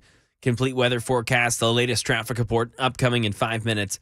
President Biden has decided not to move the U.S. Space Force headquarters from Colorado. Andy Field. On a radio program 2 years ago, former President Trump took credit for moving the new Space Force. I single-handedly said, let's go to Alabama. In fact, that never happened. And now President Biden is keeping Space Force in Colorado Springs, where it's been since it was announced. Mr. Biden saying a move would be disruptive to military readiness. The decision will likely anger Alabama Senator Tommy Tuberville, who is blocking military nominations. Right now in Tennessee, the death of an off-duty sheriff's deputy now under investigation. The Cheatham County DA requested TBI agents to a home of an off-duty deputy in the 2300 block of Highway 12 in Ashland City. The deputy's name has not been released, and the medical examiner's office will determine a cause of death. And the CDC out with some updated numbers on COVID-19 amid this summer heat. Derek Dennis lets us know the latest. With more Americans spending time indoors away from the brutal summer heat comes an uptick in COVID hospitalizations. For the week ending July 15th, about 7,100 cases compared to about 6,400 from the week before. But help is coming. A new booster shot is in the works, likely available in the fall. Dr. John Brownstein with Harvard Medical School and Boston Children's Hospital says there's no word yet on which age groups will be covered. You will likely see recommendations that are broadly population-wide. For now, researchers say we're seeing some of the lowest COVID-19 hospitalizations and deaths since the pandemic began. And back here in Nashville, the U.S. Census Bureau has some data that just came out that Fox 17 reported showing that Nashville is one of the top 5 cities in America for job growth. More than 140,000 jobs were lost during the pandemic. 110,000 of those have now been added in that time. Since then, 2020 to 2023, there was a 10.4% growth rate, putting Music City behind Austin, Dallas, and Raleigh. And actor Paul Reubens, better known to many as Pee Wee Herman, has died suddenly. Here's more from Jason Nathanson. Paul Reubens played the iconic Pee Wee Herman on the big and small screen in the 80s. I know you are, but what am I? I know you are, but what am I? Pee Wee's Playhouse ran on CBS Saturday mornings, a kid show that was kind of like a bizarro take on Mr. Rogers, with Paul Reubens' childlike, bow-tie-wearing Pee Wee Herman character at the center of it. While the show was on break in 1991, Reubens was arrested for indecent exposure at an adult movie theater in Florida, which derailed his career for several years. But he made a comeback on Murphy Brown in 1995 and was nominated for an Emmy. Reubens was privately battling cancer the past 6 years. He was 70 years old. And that is the latest news. Traffic and weather on the way. I'm Mac Morey, WTN News.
My fellow Americans, you're owed nothing less than the truth.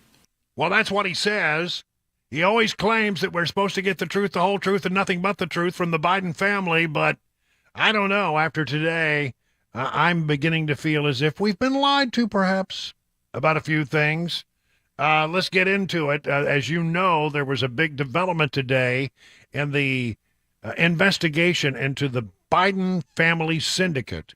We heard, well, we didn't hear yet, but let me explain what happened. There was an interview conducted. I don't want to say it was testimony because it wasn't sworn, but Devon Archer, a man who was a best friend of Hunter Biden, involved in his business ventures, went to Capitol Hill today and conducted an interview that will be transcribed and released in the next few days, so we'll all get to make our own judgment about it here in a few days. And here is the way it's being portrayed. Devon Archer interview, very productive in Biden family probe, says Jim Jordan, chairman of the House Judiciary Committee. He told reporters Monday that the House Oversight Committee's hearing with Devon Archer, longtime friend and fellow Burisma board member, was, quote, very productive. Jordan said during a lunch recess that he looked forward to discussing the revelations of the hearing with the committee's chairman, Representative James Comer, who's the chairman of the House Oversight Committee. The congressman also said, yep, when asked if he heard any new information from Archer. He was just listening, but he said, yep, I sure did. Archer, who co-founded, not confounded, but maybe, founded Hunter Biden's now dissolved investment firm Rosemont Seneca Partners, did ignore questions from reporters upon entering the room there in the O'Neill office. I mean, they were in the backwaters of the Capitol complex. He smiled as he was peppered with several questions upon entering the O'Neill House office building, where he sat down for the interview. Devon Archer confirmed, second story, Fox News. Devon Archer confirms Joe Biden lied about knowledge of Hunter Biden's business dealings.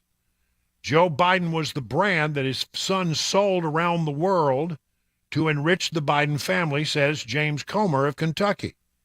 Comer's comments come after Archer, a former business associate and longtime friend, sat for hours before the House Oversight Committee, or some members of that committee, in a closed-door interview on Monday.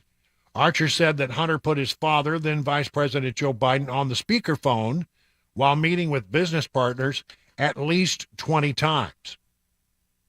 Archer described how Joe Biden was put on the phone to sell the brand. The brand, Joe Biden was the brand that his son sold around the world to enrich the Biden family, says Comer. When Joe Biden was vice president, he joined Hunter Biden's dinner with his foreign business associates. That was at the very famous Cafe Milano in Georgetown. He would join them in person or on speakerphone. He did it about 20 times that Devon Archer could speak to. And when Burisma's owner was facing pressure from the Ukrainian prosecutor investigating the company for corruption, Archer testified that Burisma executives asked Hunter to call D.C. after a Burisma board meeting in Dubai. Why did Joe Biden lie to the American people about his family's business dealings and his involvement? It begs the question, what else is he hiding from the American people, said Comer. All right, so we have some sound bites here that bring more of this into focus. Number one, here is a guy by the name of Representative Dan Goldman. He was the Democrat in the room listening to the interview. He tried to put lipstick on the pig.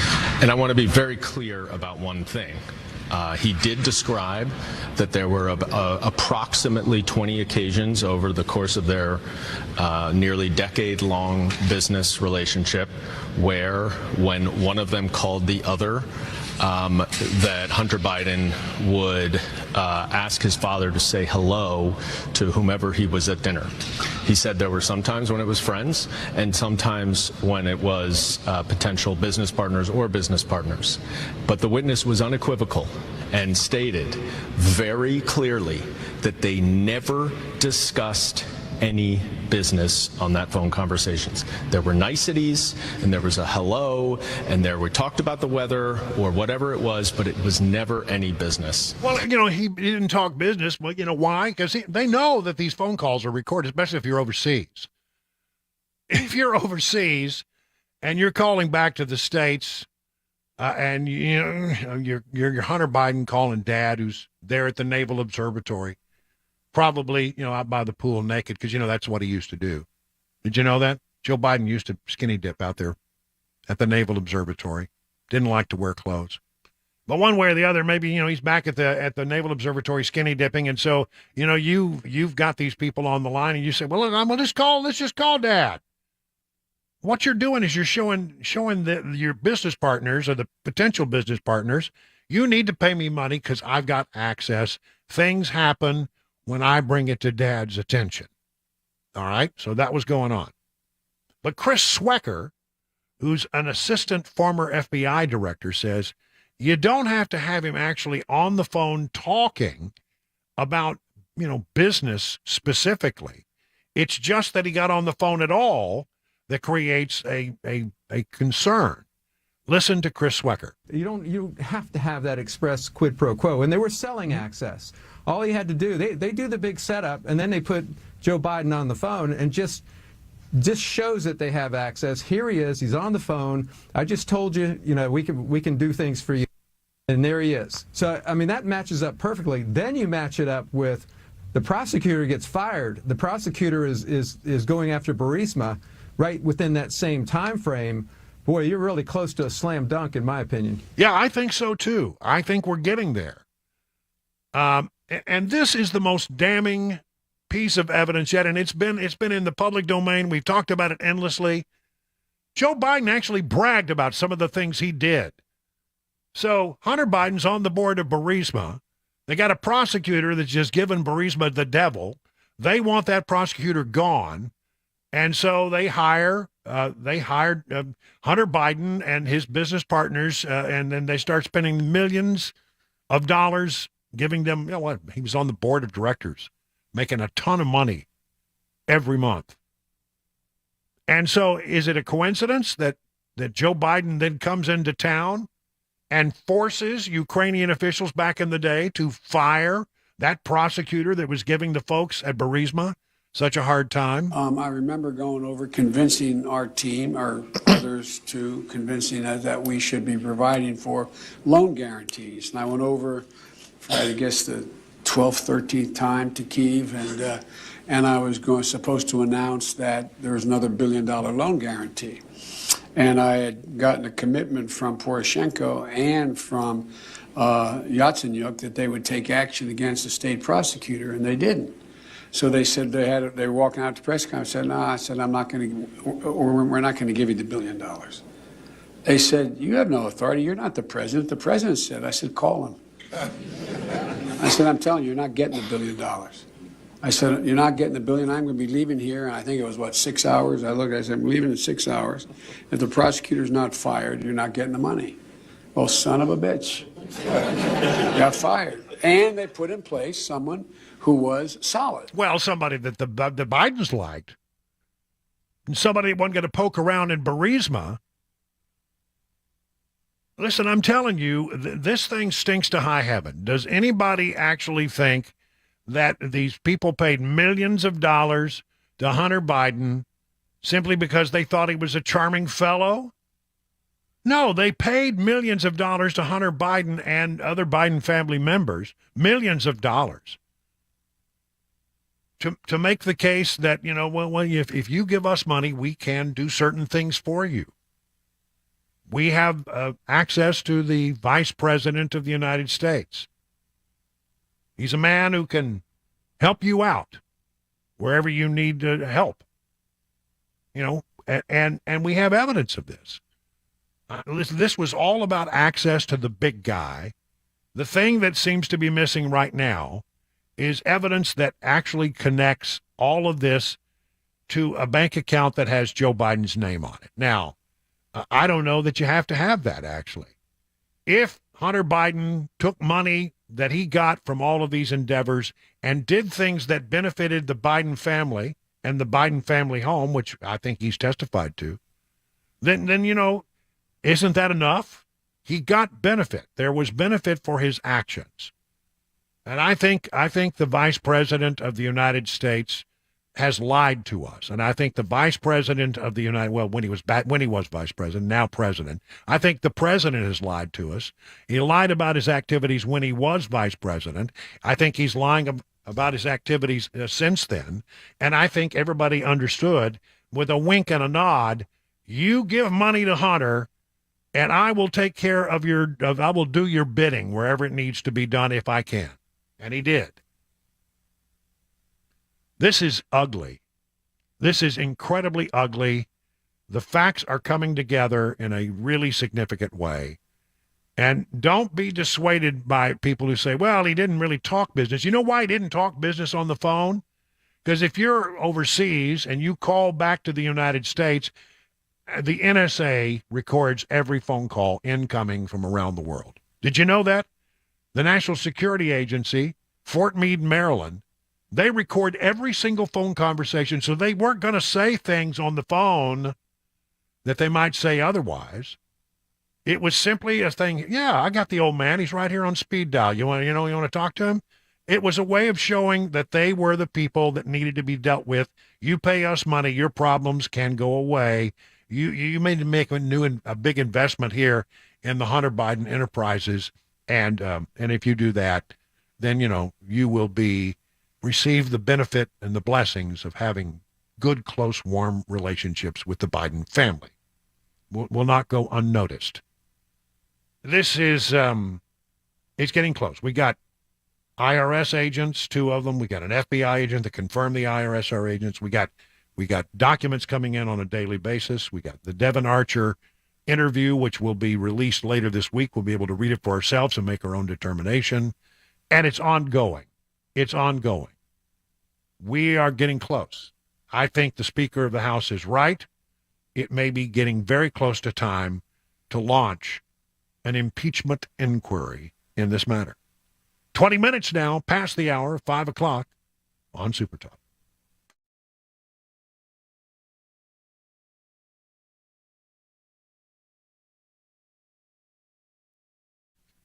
Talk about the Nashville Armory Ranges, 2 locations for your convenience. First, the Nashville Armory, 4290 Kenwood Drive in Nashville. 15,000 square feet, which combines retail, classrooms, and, of course, pistol and rifle-rated ranges. So you can learn, you can become proficient, and you can stay that way. The second location, Franklin Range, 390 South Winds Drive. There you'll find 10 state-of-the-art shooting ranges equipped with automated target control and custom shooting stalls that provide a virtual private shooting experience, virtually private. The folks who work there, well, they pride themselves on hiring folks with the expertise to advise even the most experienced shooters, but they also have the patience to guide those who are new to the 2A world. No attitude, no pressure. Gunsmithing is back at the Nashville Range. If you're buying your first gun or adding to the collection, you'll find a selection of new or pre-owned firearms, suppressors, optics, apparel, shooting accessories, a place to buy, a place to train, a place to shoot really well. To learn more, go to armoryranges.com, and please let them know that your friend and radio buddy Brian Wilson sent you.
The Doomsday Mom sentenced to life in prison. An officer-involved shooting in Memphis after a man tries to shoot up a school.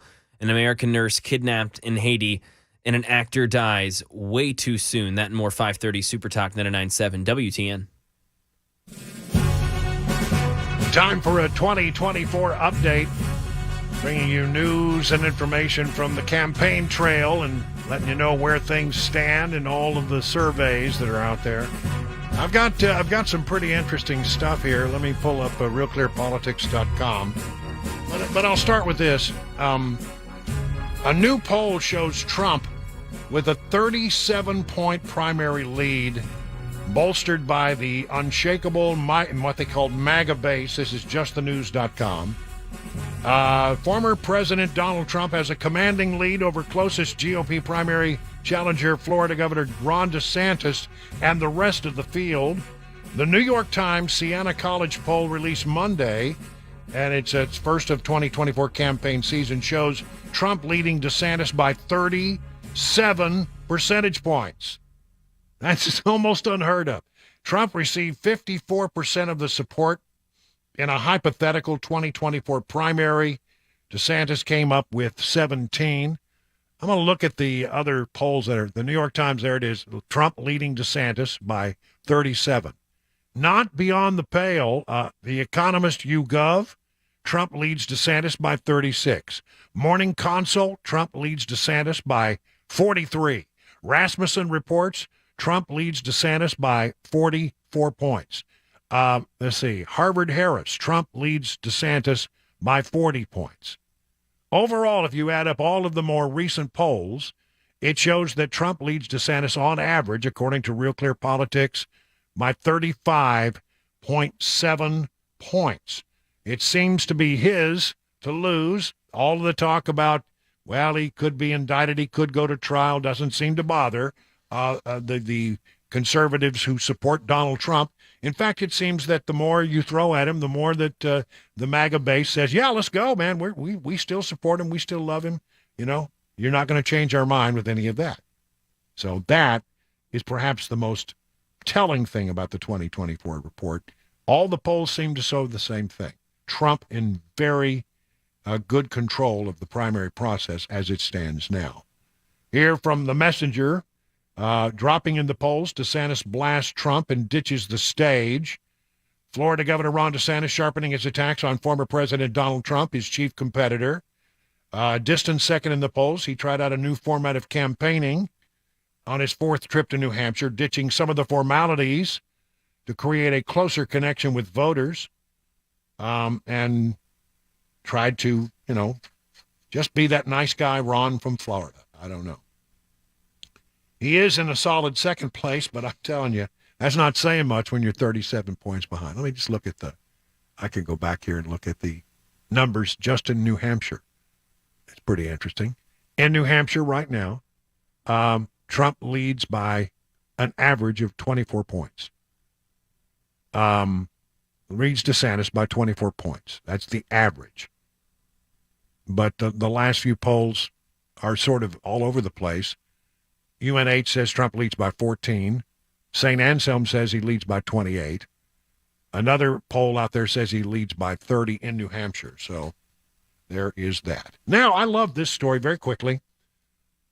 High school boys are trending conservative. How many times have you heard, well, young people, they're just going more liberal and liberal and liberal, and we're losing the young people? Well, 12th grade boys, according to one survey, very respected survey of young people, 12th grade boys nearly twice as likely to identify as conservative versus liberal. In annual surveys over the last 3 years, roughly 1/4 of high school seniors self-identified as conservative or very conservative. So this is a trend. Nowadays, it's the girls who are drifting to the left. The share of 12th grade girls who identify as liberal rose from 19% in 2012 to 30% in 2022. Only 12% of girls identified as conservative in last year's survey, which is administered by the University of Michigan. Young women outside of high school age are trending liberal as well. Women ages 18 to 29 are more likely to identify as liberal. now than at any time in the past 2 decades. Young women are almost twice as likely as young men to claim the liberal tag, a widening gender gap in political beliefs. So high school boys trending conservative, high school girls trending liberal. Just a few little notes from the campaign trail at 30 minutes past the hour of 5 o'clock.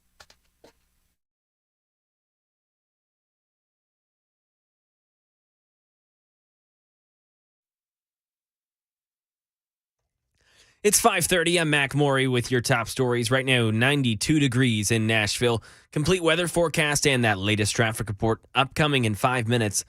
The mother known as the Doomsday Mom has been sentenced to multiple life terms by a judge in Idaho for killing her children and conspiring to kill the lover of her new husband, Alex Stone. Lori Vallow Daybell showed no emotion as she addressed the judge before her sentencing. She did not apologize for the murders. Accidental deaths happen. Suicides happen. Fatal side effects from medications happen. She claimed that she has special access to heaven and that her children are happy in heaven.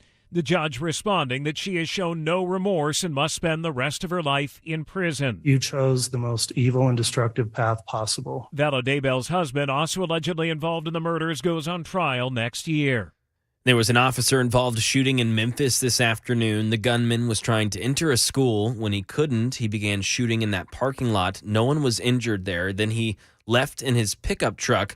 Police were able to find him. That man got out of his truck holding a gun, which prompted an officer to shoot, and that man is now in critical condition.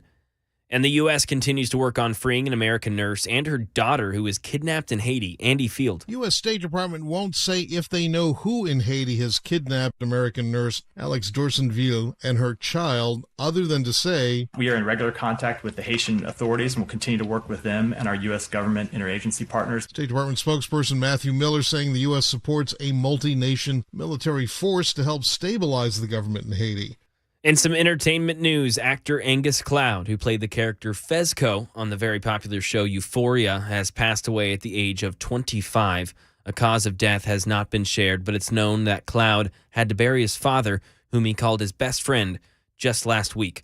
That is the latest news. Traffic and weather on the way. I'm Mac Maury, WTN News.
Let me tell you about it, folks, over at Assisted Family Care.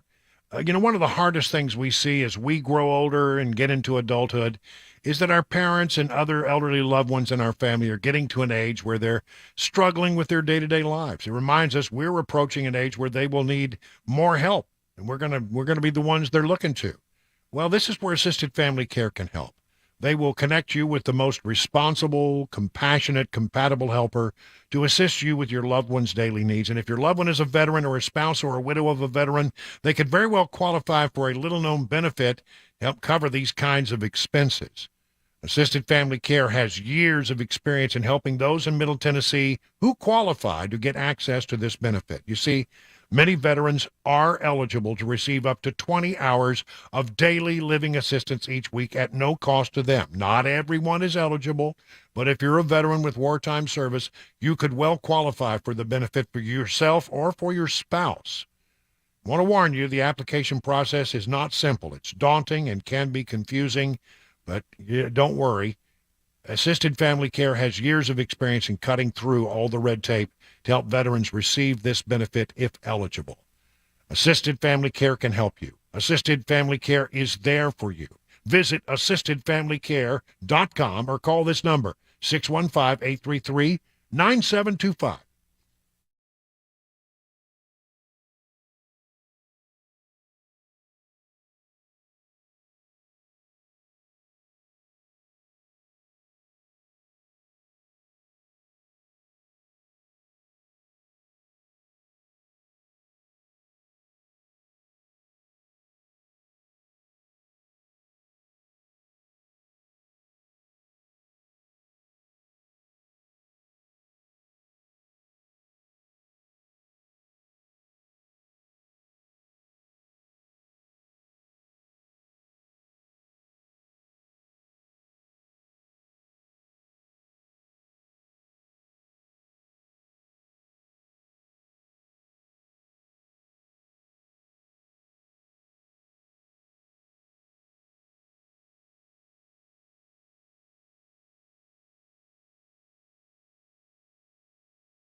How you doing out there? 37 minutes past the hour of 5 o'clock.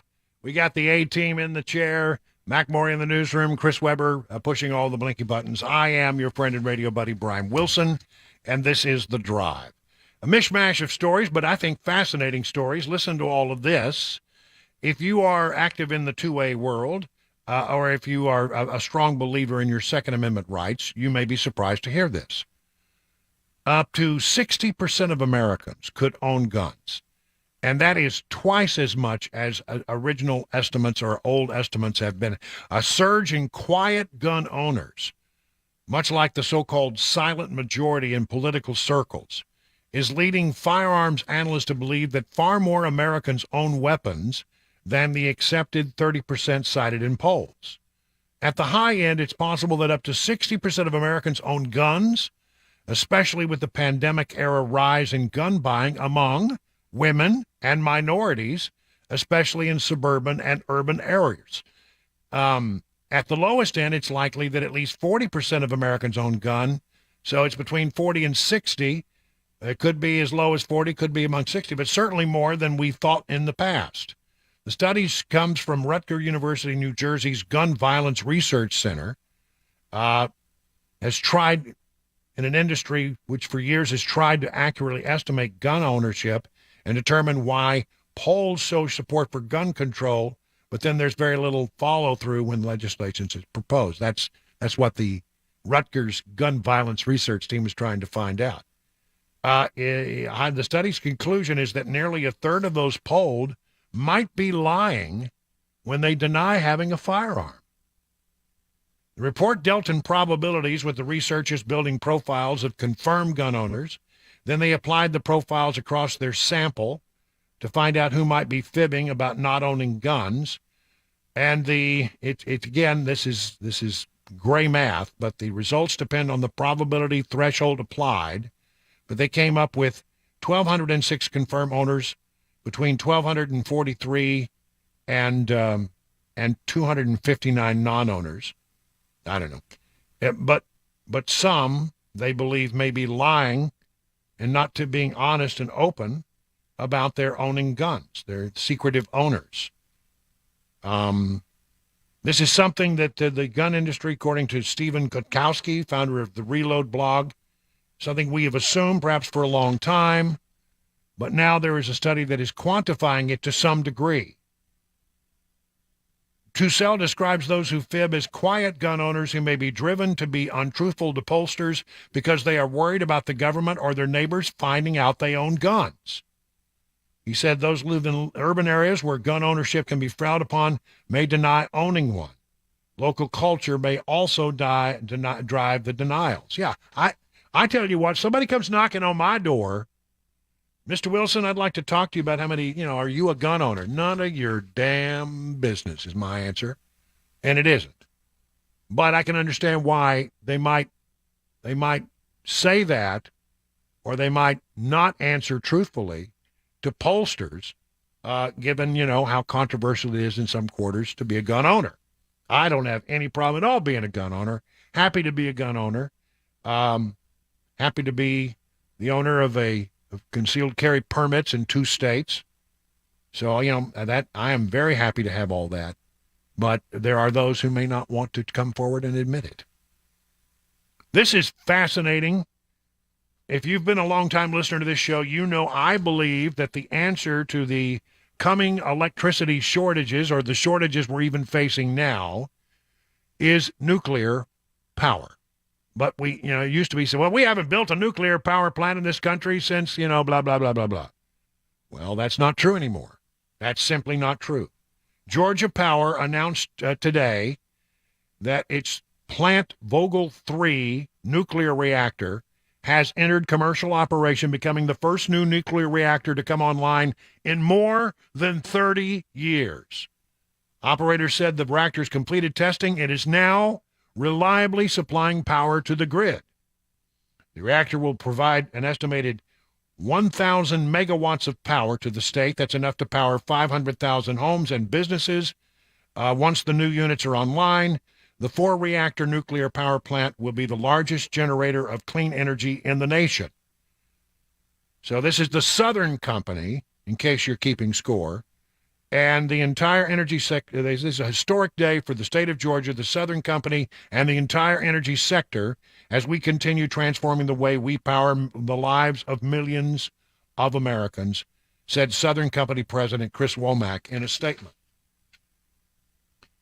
So the 3 is up and running, 4 is coming. Unit 4 expected to be placed in service during the late fourth quarter of 2023 or early next year. Bring on the nuclear power. It is the answer. If you're going to force us to drive electric cars, and we've got to make sure we have the ability to replace all of these gas-powered power plants or the coal-powered plants that we're taking offline, where are we going to turn? Because I'm telling you, solar and wind only get you so far. Bring me a nuclear power plant. Let's get busy. Nashville is the top city in the nation for job growth post-COVID. Recent data shows the greater Nashville area has emerged from one of the top 5 cities across the country for job growth since before the COVID pandemic. According to the U.S. Census Bureau, more than 110,000 jobs have been added to the Nashville metropolitan statistical area. That's not strictly Nashville. That's the general area since the beginning of the COVID-19 pandemic. Now, they say 140,000 jobs were lost during the pandemic, and since then the area has gained that loss on top of adding new jobs to the area since February of 2020. 10.4% growth rate from February through June 23, according to the Bureau of Labor Statistics. The growth rate makes Nashville number 4 of the large metros. Music City ranks just behind Austin, Dallas, and Raleigh. Raleigh, Dallas, Austin, and Nashville. The growth rate for jobs is just off the charts. How about that? Yay for us. Tennessee is among top 10 states where high-earning Americans are moving, according to one study. 7 of the top 20 states are in the Southeast. If you could guess where the highest-earning Americans are moving in 2023, where would your top states be? A new study from Smart Asset found that in the U.S., the highest-earning Americans are moving to Florida, Texas, and North Carolina. To go along with those 3 states in the top 10, Tennessee was ranked number 6. The volunteer state saw a net migration of just shy of 4,000. The study's ranking are based on the net migration of tax filers in each state with a minimum of $200,000 adjusted gross income. 7 of the top states are in the Southeast. The high-earning population and growing in the Southeast include Florida, North Carolina, South Carolina, Tennessee, Georgia, Alabama, and Arkansas. Moving to the South. I'm telling you, that's great. As long as we're throwing out numbers about the economy. This happened on Friday, but some stories have been written as we get more details, and I think it's interesting. Ford Motor Company has announced it is projected to lose a whopping $4.5 billion from its electric vehicles this year, up from the previous projected loss of $3 billion. They thought they were going to lose $3 billion. They lost, well, $4.5 billion. What's $1.5 billion among friends? It released its second quarter financial results on Thursday. The U.S.-based EV division, called Ford Model E, has lost $1.8 billion so far this year, according to Fortune. Now, this is the $4.5 billion loss is over twice as much as Model E's $2.1 billion loss in February of 2022. The company recently announced that the price of its electric F-50 Lightning pickup trucks will be reduced due to cheaper raw battery materials. So they touted, and by the way, that what you heard from Jim Farley, the CEO, well, we're going to continue down the path of electric, but we really think that hybrids are the way to go. That sort of marries with what the guy at Toyota is saying. And why is this important? Well, we got GM, down south of Nashville, and over in the Memphis area, we have the Ford Blue Oval going in, battery factories everywhere. So we're in that industry here in the state of Tennessee, and Ford says, look, we'll probably end up with a lot of purely electric cars, but we're going to be a little slower about it. And in the meantime, we think that the real answer and what the customer really wants is what they ought to be asking, not what the government wants, but what does the customer want? The customer seems to be liking hybrids better than pure electric vehicles. I still like good old-fashioned gasoline engine. Let's see, got a couple of things. Pee Wee Herman is dead. Growing up, I don't know, I think he was a little after my time as a kid, but, he's 70 years old. He had Pee Wee's Playhouse, and that was weird. I mean, it was just very strange television on a Saturday morning. That was one of my favorites when I was a kid. Yep. And then he got into trouble because he was in some kind of theater doing something he shouldn't have been doing, and was in trouble for a while. And then I think years later, after some time away, his reputation as an actor perhaps got revitalized, and he was on, I think, was it Murphy Brown for a while. And then he sort of was welcomed back into the official Hollywood community, but never went back to doing. And did he ever do Pee Wee's Playhouse again? He did a movie. Did a movie? It was probably in the last 10 years, I'd say. He did another Pee Wee movie. I'd have to look it up, but I remember hearing about it. I never saw it, but Yeah, it was 2016, Pee-wee's Big Holiday. Well, I don't remember that. Yep. I remember that. Pee Wee Herman dead at the age of 70. I didn't realize he was 70. Wow. 70. And we are headed into August tomorrow, the first day of August. August will have not one, but two. What will they have? Not one, but two supermoons. Oh, we're going down that road again, are we? Yeah, we are. Wow, supermoons. Yep. Let's see. The second super.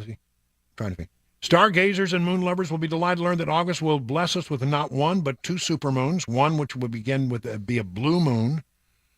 I'm trying to figure out exactly what dates they are. August 16th and August 30th. Lunar cycle will continue to a new moon phase on August 16, culminating in the third supermoon, which will also be a blue moon on August 30th. The moon will rise, so we'll get two of them. No blood moons, though. No, let's see. We got blue moons. We got a full corn moon coming. I don't know. The sturgeon moon and the blue moon. That's what we're looking for. All right. 50 minutes now past the hour of 5 o'clock on Super Talk 99.7.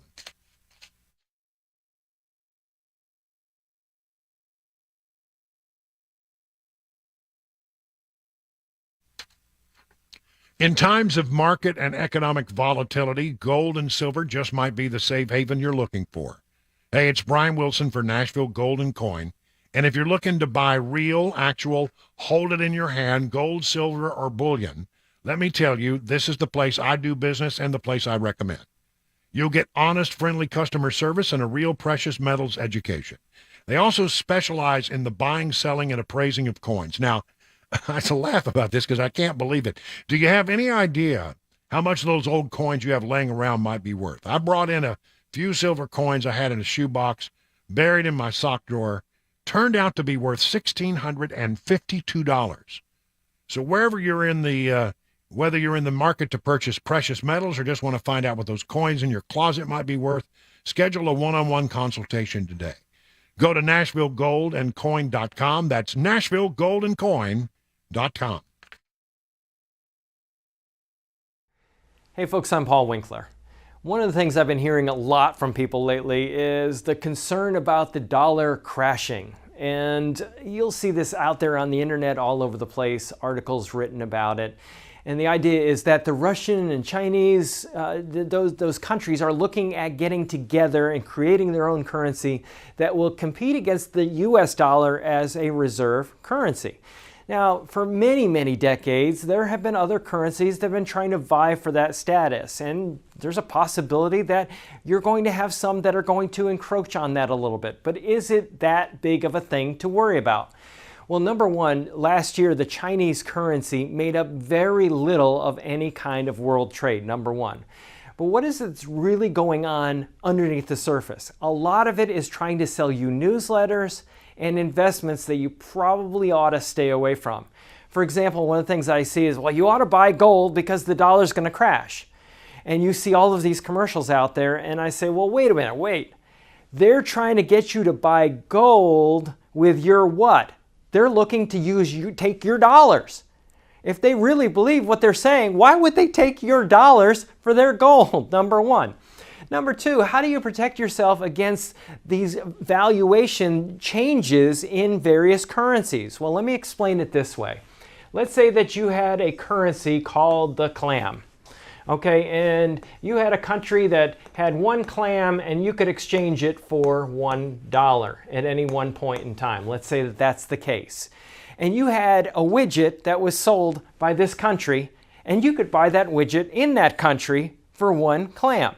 So you take your $1, you exchange it for a clam, and then you got your widget. Now what if the dollar weakens? Well, what happens, now this clam is the same, right? Nothing different here. It's the same deal. But instead of $1, now it takes $2 to get the clam. Now, what happened? Your widget just doubled in price from your perspective as an American. Well, how do we use this to our advantage? As an investor, we want to make sure that we don't just myopically only focus on U.S. stocks. And that's a big mistake investors made from 2000 through 2010 and other periods in history, in the 1970s, the late 1980s, and so on and so forth. What we want to do is we want to make sure that we have good international diversification, because if the dollar weakens, then those international investments go up in value. So it's very, very important to know how globally diversified you really are as an investor. You want to learn more? Call us up for a free 15-minute consultation at paulwinkler.com, paulwinkler.com, and we'll walk you through what we do and see if we can be of help to you, the investor out there that is so often being sold things that they really don't need to be buying.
Police avoid a school shooting in Memphis today. Space Force staying put. Hunter Biden news, and a local trucking company is going away. I'll have those stories and more at 6 o'clock right here on Super Talk 99.7 WTN. Let me revisit the moon thing because I want to get the moon thing right. The first moon that we will have in August will be on Tuesday and will set on Wednesday, and it's called a sturgeon moon. Okay. I don't know why. I don't know what that is. The fish? And then you get the next full moon will be at the end of the month. That's the way this has to work. Blue moon on August 30th. So, been a blue moon since we had a blue moon. I see what you did there. Oh, gosh. He's so easy. It's 57 minutes now past the hour of 5 o'clock on Super Talk 99.7 WTN.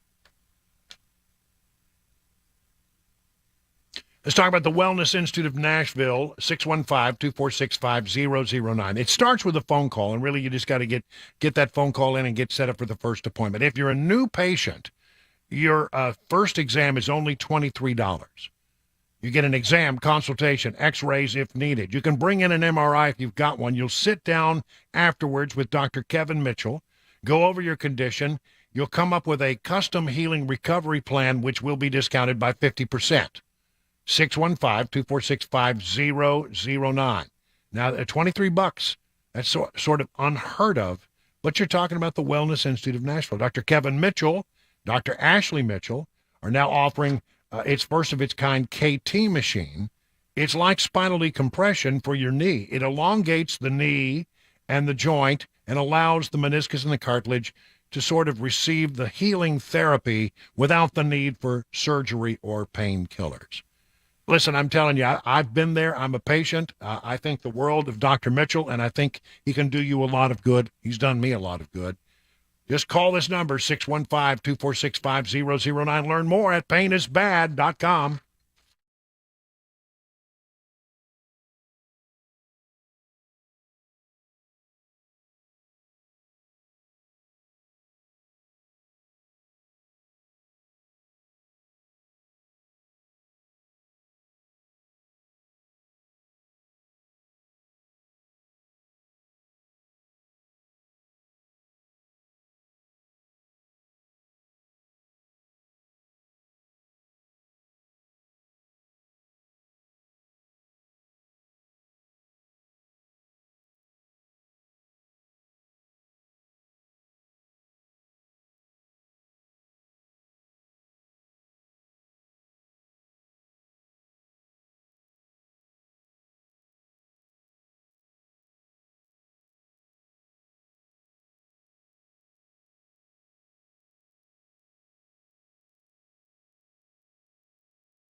It's 6 o'clock. I'm Mac Maury with your top stories right now. 91 degrees, and we got that latest forecast and traffic report on the way in just about 5 minutes.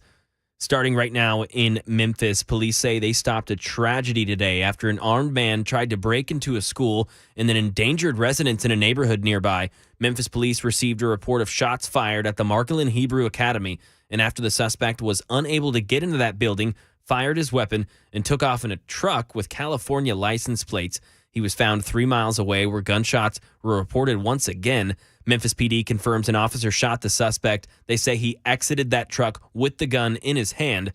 The city's assistant police chief, Don Crow, credited his department with quick action and the school safety plan. Today is a great example of very alert, vigilant officers trying to protect the city. I personally truly believe that we have avoided a tragedy. The suspect is hospitalized and in critical condition. No word on a motive at this time.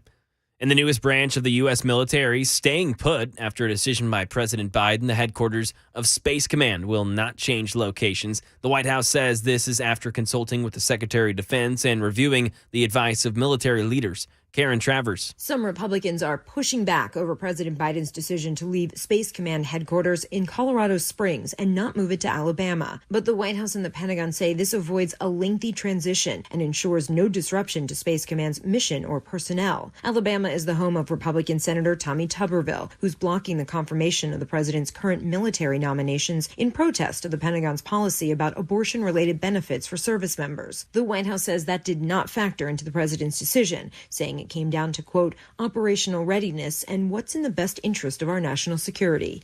In the nation's capital, House Oversight Committee Chairman James Coner said Devon Archer confirmed in his appearance today that President Biden, quote, lied to the American people when he said he had no knowledge about his son's business dealings and was not involved, end quote. Archer said that Hunter put his father, then Vice President Joe Biden, on a speakerphone while meeting with business partners at least 20 times. Archer described how Joe Biden was put on the phone to sell, quote, the brand. And a trucking company calling it quits, Derry Albinger. They were once a familiar sight on the nation's highways. Now Yellow is putting the brakes on its big rigs for good. The company filing for bankruptcy and shutting down after 99 years in business. The Teamsters, which represents many of the company's employees, says after years of financial struggles and growing debt, Yellow can no longer compete in a changing industry. That's despite receiving $700 million in pandemic-era loans from the federal government. Among Yellow's many clients, Home Depot and Walmart. And that is the latest news. Traffic and weather are next. I'm Mac Maury, WTN News.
Well, good evening, everybody. 7 minutes now past the hour of 6 o'clock on Super Talk 99.7. I am Brian Wilson, broadcasting from my gnat-infested studio. I've got gnats, and I don't like it. I went over to get a little drink of my iced tea over here, full of gnats. Oh, no. If you're watching on Super Talk TV right now, every once in a while you'll see one just come right through here. That's just not nice. Oh, you need to get one of those big blue things that you hang zapper up. Bugs, and maybe that's what I need to do. That'd be entertaining in the background. Put it over there, hanging off of Larry Goatland's horns. Yeah, there you go. My metallic goat in the background. Well, anyway, I don't know why I have. There's one now. God, you see that one? It buzzed right past my nose. At least it didn't go in there. The problem is you start to talk and you know they want to go up your ooh, I got that one. Up your nose or down your throat, and neither one of that is good. I think I swallowed one a little while ago. Oh. Yeah. Protein. Yeah. Not pleasant. Listen, guys, we got all kinds of stuff to talk about here today. We have gone over just your headline. Devin Archer, a friend of Hunter Biden, testified. He talked behind closed doors today with members of the House Oversight Committee. And the indication, the big headline out of that is apparently on 20 different occasions, Hunter Biden would pick up the phone. He's with clients. He's in these sensitive meetings. He would dial up his dad and then put the phone on speaker and lay it on the table so everybody could talk. Now, apparently, he says, I don't remember any business being discussed, but that's sort of beside the point. Seems to me that, when you are out there saying, hey, give me millions of dollars and I'll take care of your needs, you are selling access to the man who was then, at that moment, vice president of the United States through a lot of this. And that's access to power. And Hunter Biden and his business associates and the Biden family was the conduit to get to the vice president of the United States at the time and get him to do your bidding. And he did that. I mean, we have evidence of that. Getting rid of the prosecutor that was bugging Burisma. So that's the big news. People say they didn't talk, specifically about business, but that's not what it's about. It's about, do I have access? Can I take my case, through your family to you, and then have you carry out the things that I care about? It's happening. It does happen. It has happened. So we continue to watch that. We'll get the entire transcript. It wasn't under oath, and it wasn't a testimony, therefore, but it is considered a transcribed interview, and we'll get the results of that in a few days. But Republicans think that they moved the needle on this one. Democrats do not. Tennessee, if you live in the state of Tennessee, if you're within the sound of my voice in the state of Tennessee, you need to get ready to take advantage of the largest tax cut in history. It is a 3-month grocery sales tax, and it kicks off tomorrow, August 1, and will go all the way through August 31st. It's called the Tennessee Works Act. It's a 3-month suspension of the grocery tax. So, you can, if you have the ability to pack some food away, put it in your pantry, long-term storage, got yourself a freezer, whatever you want to do, take advantage of this. Tennesseans can expect to save about $273 million in taxes just by not paying the grocery tax between August 1st and August 31st. Now, there's other stuff going on here. Small businesses will see a higher threshold for business tax exemptions, with the first $50,000 of net income now being exempt from the excise tax. Businesses will also see the first $500,000 in property investments protected from the franchise tax. So something in there for consumers, something in there for business owners. The total tax cut is worth $400 million.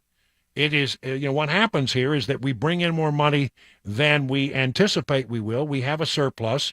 We want to use some of the surplus, but keep a lot of the surplus So they decided they would take some of the excess money that they have in the coffers and give it back. I mean, it was yours to begin with, but now they're going to give it back to you in the form of tax cuts for groceries, and if you're in business, a couple of really juicy tax deductions that you can take advantage of to grow your business. That's big news. I'm going to get me. I've got a refrigerator in my garage. Well, I say it's my refrigerator because I go down every time I look at it. I don't have much in it. Cabana Wife has filled it up. Well, you just got to push all that stuff aside. Your stuff's in there somewhere. Well, no, there's really not that much. I don't need that. I want to, I want it to be my garage beer fridge. You got to have one of those. And I was told, you can take it. And then, the kit. Here's the thing about Cabana Wife. God, I love her. God, I love her so much. But,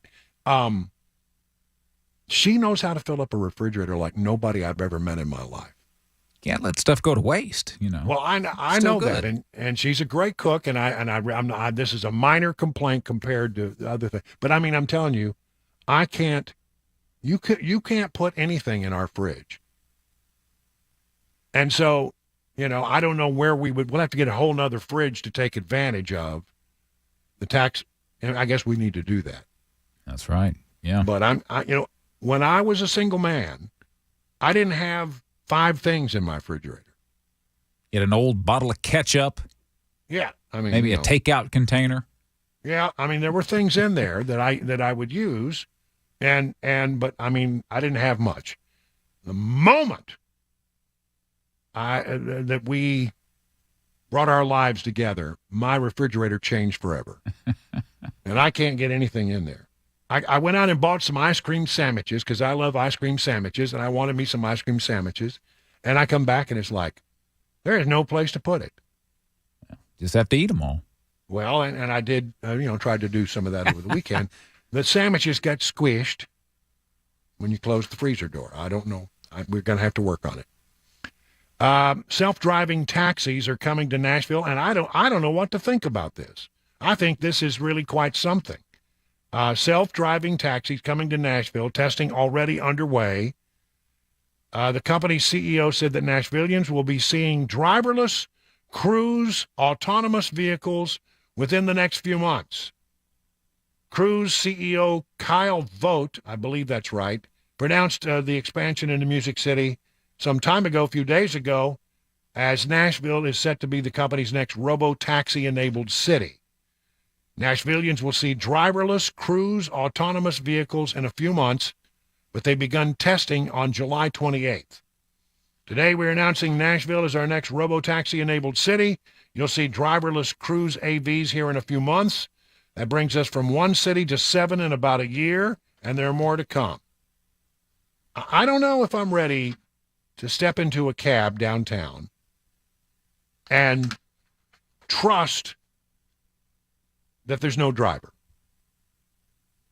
The issue is that as slow as everything moves down there as it is, I don't see how much danger it could really put you in. Well, the worst that's going to happen is you're going to hit a pedestrian. And, right.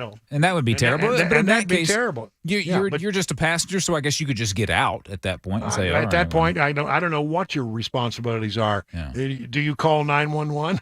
Well, I think that's what I would do. You should do that. Call 911 and do the right thing. But if you're talking about moving very slowly, chances are that individual is going to get bumped. Right. They're not going to be mowed down at 45 miles an hour. That's not what these things. That's not what these things do. At least I don't think that's what they do. I think you're right. I think there's a limited area of operation downtown.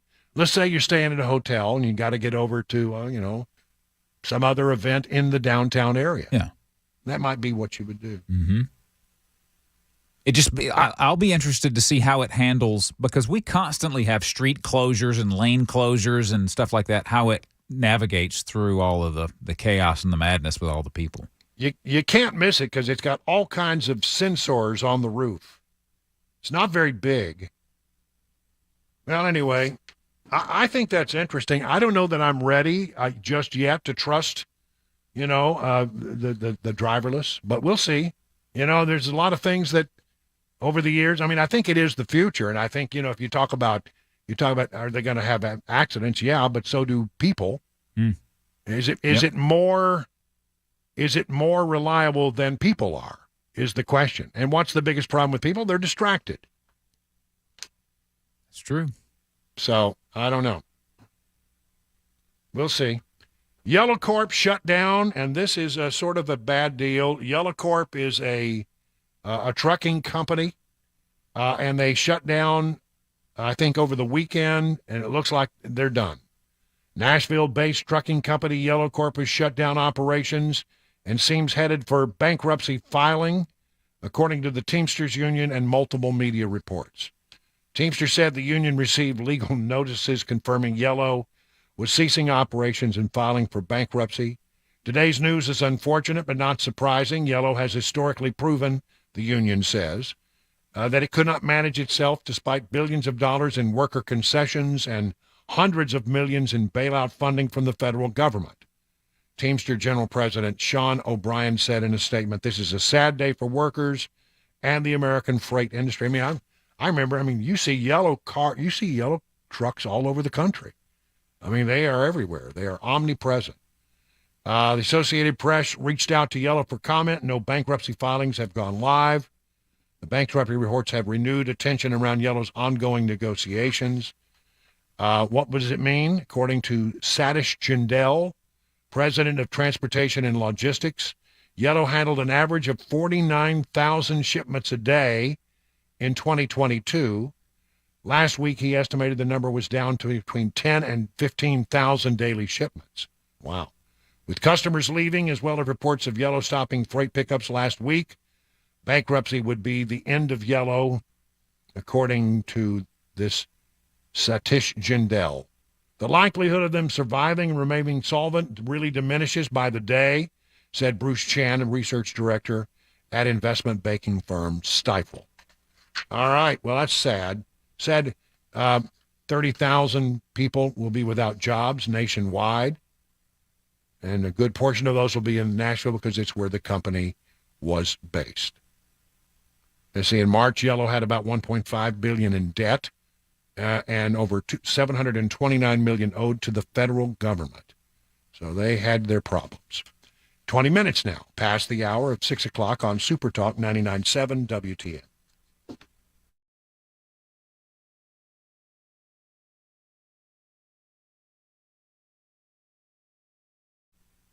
Busy bee, when you need heat or cold AC. Well, right now, you need the AC, right? That's what you need. If your AC's not working, it's just not keeping up with these hot temperatures.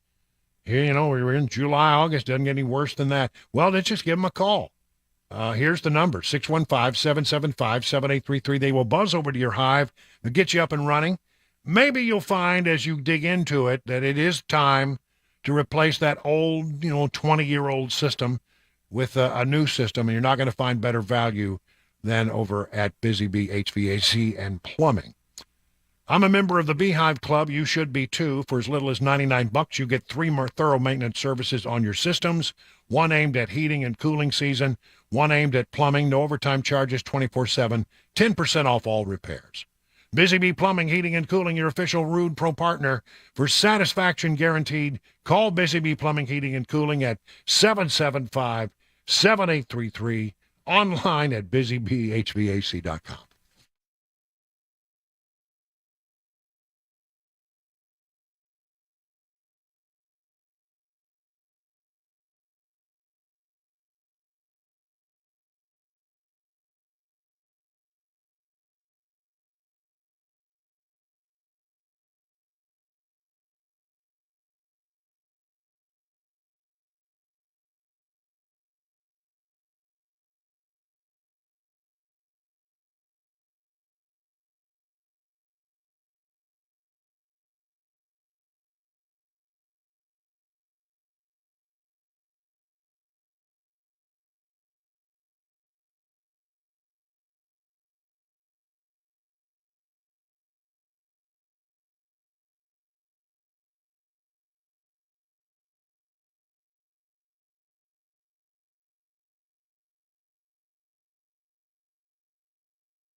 All right, it is 25 minutes now past the hour of 6 o'clock on Super Talk 99.7 W10. You know, this caught my attention, and I got to say, I did not know this. I mean, I think if you think about people who collect guitars, well, I mean, I collect a few of them, but none of mine have, real super, historic value. And unless you're interested in a guitar that was once played by your friend and radio buddy, I mean, it just really doesn't have any value. That's priceless. Yeah, I mean, well, they're probably that, they'd probably make you discount it if you sold it at that point. Well, this belonged by Wilson. He was a horrible guitarist. I was going to give you $1,000 for it, but now, wow. Yeah, I mean, we may give you $150. But I mean, I had some people over to the house this weekend, and a lot of people like to come over and get the studio tour. So I came over, and as you know, my studio is filled with a bunch of guitars that I've collected because I have, gas. I have guitar acquisition syndrome. And I'm more of a collector than I am a player. I mean, I love to play. I'd like to think I'm okay. I thought I was a pretty good player until I moved to Nashville, and I realized I am not at all a good player. I'm an okay player. But, I mean, there's so many people who just are devastatingly amazing in this town that you unless you are really, really good, you just quietly sit in the corner and watch. That's what I do. But I do love guitars, and I want to see some of the best collection. I mean, for example, I think if you ask people who's got the best collection, well, it probably would come down to, in Nashville, I guess it would probably be Vince Gill. I mean, one hears he's got quite the collection. And I would imagine that a lot of those guitars have a story and a lot of country music history tied up in them. Marty Stewart is said to be a collector, and I know he's got some amazing guitars and mandolins. Maybe there are other people in Nashville who have, really great guitar collections. But those are the two that come to mind, probably. But you know who's got maybe the best guitar collection in the world? It's probably someone you wouldn't even think of. You would never think of this guy. Jim Irsay, the owner of the Indianapolis Colts. He has some of the world's most iconic guitars. And, I mean, he's got all kinds of... He's got... you just look at it. He's got... Well, I pulled the story up somewhere. Where did it... There it is. Over here. Here's what he's got. Electric guitars, among them David Gilmour's Black Fender Stratocaster, Jerry Garcia's Tiger, and the Strat Bob Dylan used to go electric at the Newport Folk Festival, the Fender Mustang that Kurt Cobain used in his video Smells Like Teen Spirit. He's got the only complete Beatles drum kit. Wow. Is that something? He's also got... Yeah, there it is. I'm looking at some photos. Yeah, he's got Muhammad Ali's championship belt from '74, Rumble in the Jungle over George Foreman. He loves pop culture. He loves those kind of things. And he's got a guitar collection that may be second to none. Listen to this. In a new conversation with Eddie Trunk, Irsay says the offer from an unnamed Middle East contingent mirrors some of the recent big money moves made from the region into sports like golf and soccer. The purchase offer, which seems Irsay has turned down, would reportedly have seen the collection moved in its entirety to Dubai. I was offered by a Middle East element, kind of what's been going on in golf a little bit, $1.1 billion for the collection, Irsay tells Trunk. They wanted to move it to Dubai, and they wanted it all in its totality, everything, and not anything left behind. He does not go into further details about the origin of the bid. It would have meant the loss of a significant chunk of U.S. cultural heritage. He periodically displays the collection and arranges free tours and performances featuring celebrities' names. In the rest of the conversation, Irsay explains his attachment to the collection and discusses some of his most valuable items, revealing the most expensive purchase was not a guitar. I put this together for 25 years. The collective of this collection is so incredible because there's nothing like it. You can't get certain things anymore. You can't get Jerry Garcia's Tiger. You can't get David Gilmour's Strat or the Beatles drum kit. It's just not out there. Ali's belt. was the highest value thing that he had. Wow. It went for almost, are you ready? $7 million. So there you go. I would like to see that collection. Apparently, it was on tour in Nashville a couple of years ago. It was. I remember it was, and I didn't. And somebody told me about it, and I never could get by there. But I still would like to see it. Or Vince, just an invite to come. Come down out, and I'll be nice. I won't gush. You won't touch any of the things, or Vince. I'll keep my hands in my pocket so I don't hurt anything. Maybe I'll just sit in a corner quietly and just observe. Yeah. That's what I normally do. Yeah. 31 minutes now past the hour of 6 o'clock on Super Talk 99.7.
Let me tell you about Genesis Diamonds.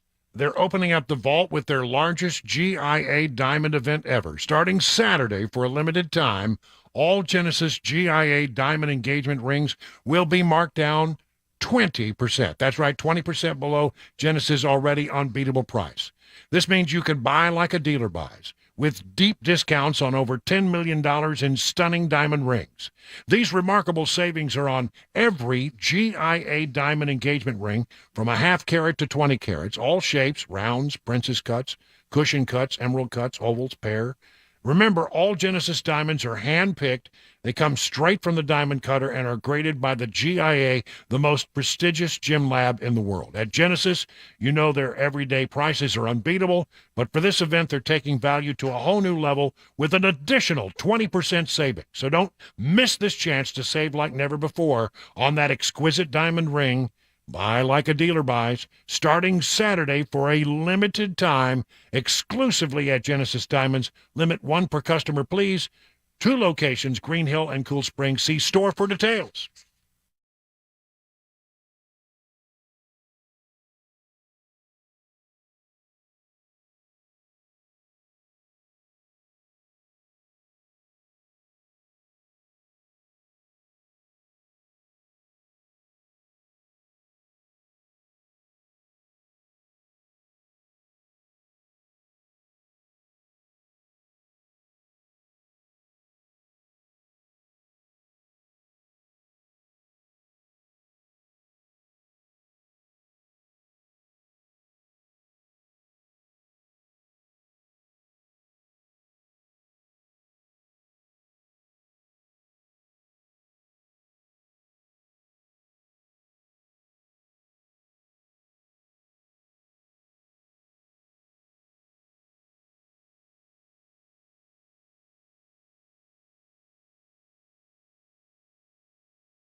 $39 now past the hour of 6 o'clock on Super Talk. Just a few more minutes before we hand it over to Mark Levin, the great one, and he'll carry on throughout the evening.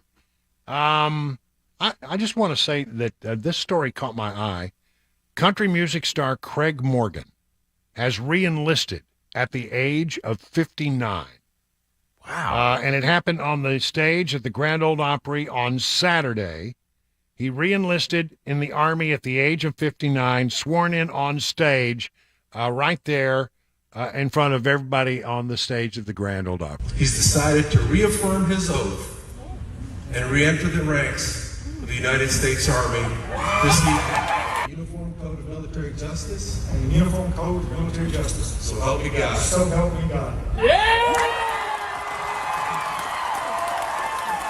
Well, I mean, that's pretty good. The former veteran was joined on stage by General Andrew Pappas, Sergeant Major Todd Sims, and Republican Tennessee Senator Marsha Blackburn in front of course, a sold-out crowd down at the Grand Ole Opry. Apparently, according to the story in the Daily Caller, Blackburn was a big part of the reason Morgan made the decision to re-enlist. During a conversation over the Army's low recruitment numbers in 2022, Morgan said he wanted to sign back up. He'd previously served 17 years for his country, 10 of which were in active duty. The only problem was Morgan's age. He was 58 at the time, and the mandatory retirement age for the Army is 62. And Blackburn somehow stepped in to make sure that Morgan's dream could come true. So he now will hold the rank of staff sergeant and warrant officer. That's I don't pretty know. cool, I guess. That is pretty cool. I mean, it really speaks to his love of country. I just, I wonder, you're 59 years old. What do you do what does the Army get out of it? Yeah, that's a good question. And, what do they get out of it? And what will, what kind of, I mean, I think it's great to feel that way. I just don't know, we're going to have you for a couple of years, 2, 3 years. But then I guess he gets his 20. Ah, good point. Yeah. Media fail. New York's CBS News poll shows that most Americans think that Bidenomics suck. Well, that's the way Newsbusters put it. A new CBS News YouGov poll found that the majority of 65% of Americans view the economy as bad. Specifically, the survey of 2,181 U.S. adults revealed that 61% described the economy as struggling, 56% said uncertain, 36% said unfair, 27% said punishing. What's even more damning is that a majority of the respondents placed either a great deal or some of the blame on Biden's disastrous economic policies. The poll is devastating for outlets like the Washington Post, which tried arguing recently that the GOP should rethink attacks on Bidenomics as it spun a slow inflation rate to falsely assert that inflation was fine. Well, I mean, look, honestly, here's the thing. America, I mean, I've never understood why it is that the Biden administration is out there now touting Bidenomics. I mean, when the vast majority of people, I mean, they've got pollsters. You can do this poll. You can find out. Most people blame the Biden administration for the horrible economy. They view the economy, 65% view the economy as bad. So, if you want to go down that path and say, Bidenomics, it's the greatest thing since sliced bread. It's the bee's knees, as Joe Biden might say. I don't know what he would say. 61% of Americans say they're living paycheck to paycheck, even as inflation cools a little. Remember, inflation is still there. It's not where they want it to be. Looks like we're talking about more interest rate hikes to try to kill off the lingering inflation, which is now at 3%. Better than 9%, but remember, some people got raises, but it didn't keep up with the rate of inflation. People are behind. So not surprising that 61% of Americans say they are living paycheck to paycheck, even as inflation cools. This comes from a Lending Club report unchanged from a year ago. So it's not better. Lower-income workers have been the hardest hit by spikes, particularly for food and other staples. Fewer top earners have been struggling to make ends meet. That's, some people are doing okay. CNBC's Money Financial Confidence Survey conducted in March said that 58% of Americans were living paycheck to paycheck, not too far off of this one. Still, more than half of all U.S. consumers struggle to afford their day-to-day lifestyle, which is forcing some, I would say many, to rely on credit cards or to dip into savings, making them financially vulnerable. Budgets are being stretched, and a whole lot of households' credit cards are filling the gap. That's the thing. You go to the grocery store and you say, gosh, I've got to feed the family. I got to put food on the table, but I can't afford it. So what do? Well, you put it on credit cards, or you go into savings. And so many people, just to make ends meet, have wiped out their savings and now are continuing to accrue higher and higher credit card debt. And you know what that's running right now. And every time the interest rates go up, it gets worse, right? What is Joe Biden going to do during August? August is the sort of vacation month in the nation's capital. Everybody says if you're going to take a vacation, take it in August. Congress is out. The president usually goes somewhere. For Clinton, I went to Martha's Vineyard. I didn't like it. I don't want to ever go back there. Hated the place. W used to go to Waco. Obama, where did he go? Oh, he would go to Chicago, or he'd go to. He went to Martha's Vineyard a time or two there and ended up buying a place, right? I can't remember all the places. Yeah, I think he did. Yeah, he did. Well, I know he did because there was a thing there just the other day. Well, anyway, yeah, I mean, that happens. Biden, though, think about this.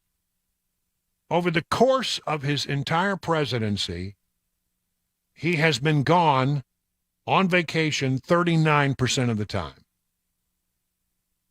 40% of the time, essentially. He was seen on the sands of Rehoboth Beach, Delaware on Sunday to begin an extended break from the travails of high office. Yes, it's so hard for Joe Biden to take 40% of his presidency and dedicate it to vacation time or recreation. He's been seen on a bike and thus far has not fallen, to our knowledge. The president will be gone for a full business week, bookended by 2 weekends for a total of 10 days. According to RNC research, this is nothing new. The Republican National Committee, RNC, reports that since taking office, Biden has spent 360 days. Wow, that's almost a full year of his presidency on vacation. 360 days. In August of 22, Biden was recorded as having spent a record 150 days at his home in Delaware in the 18 months that he was elected president, according to Breitbart. So, these numbers all check out. In the state of Tennessee, August will be the time where we have a special session of the state legislature. It was ordered by the governor. It will happen.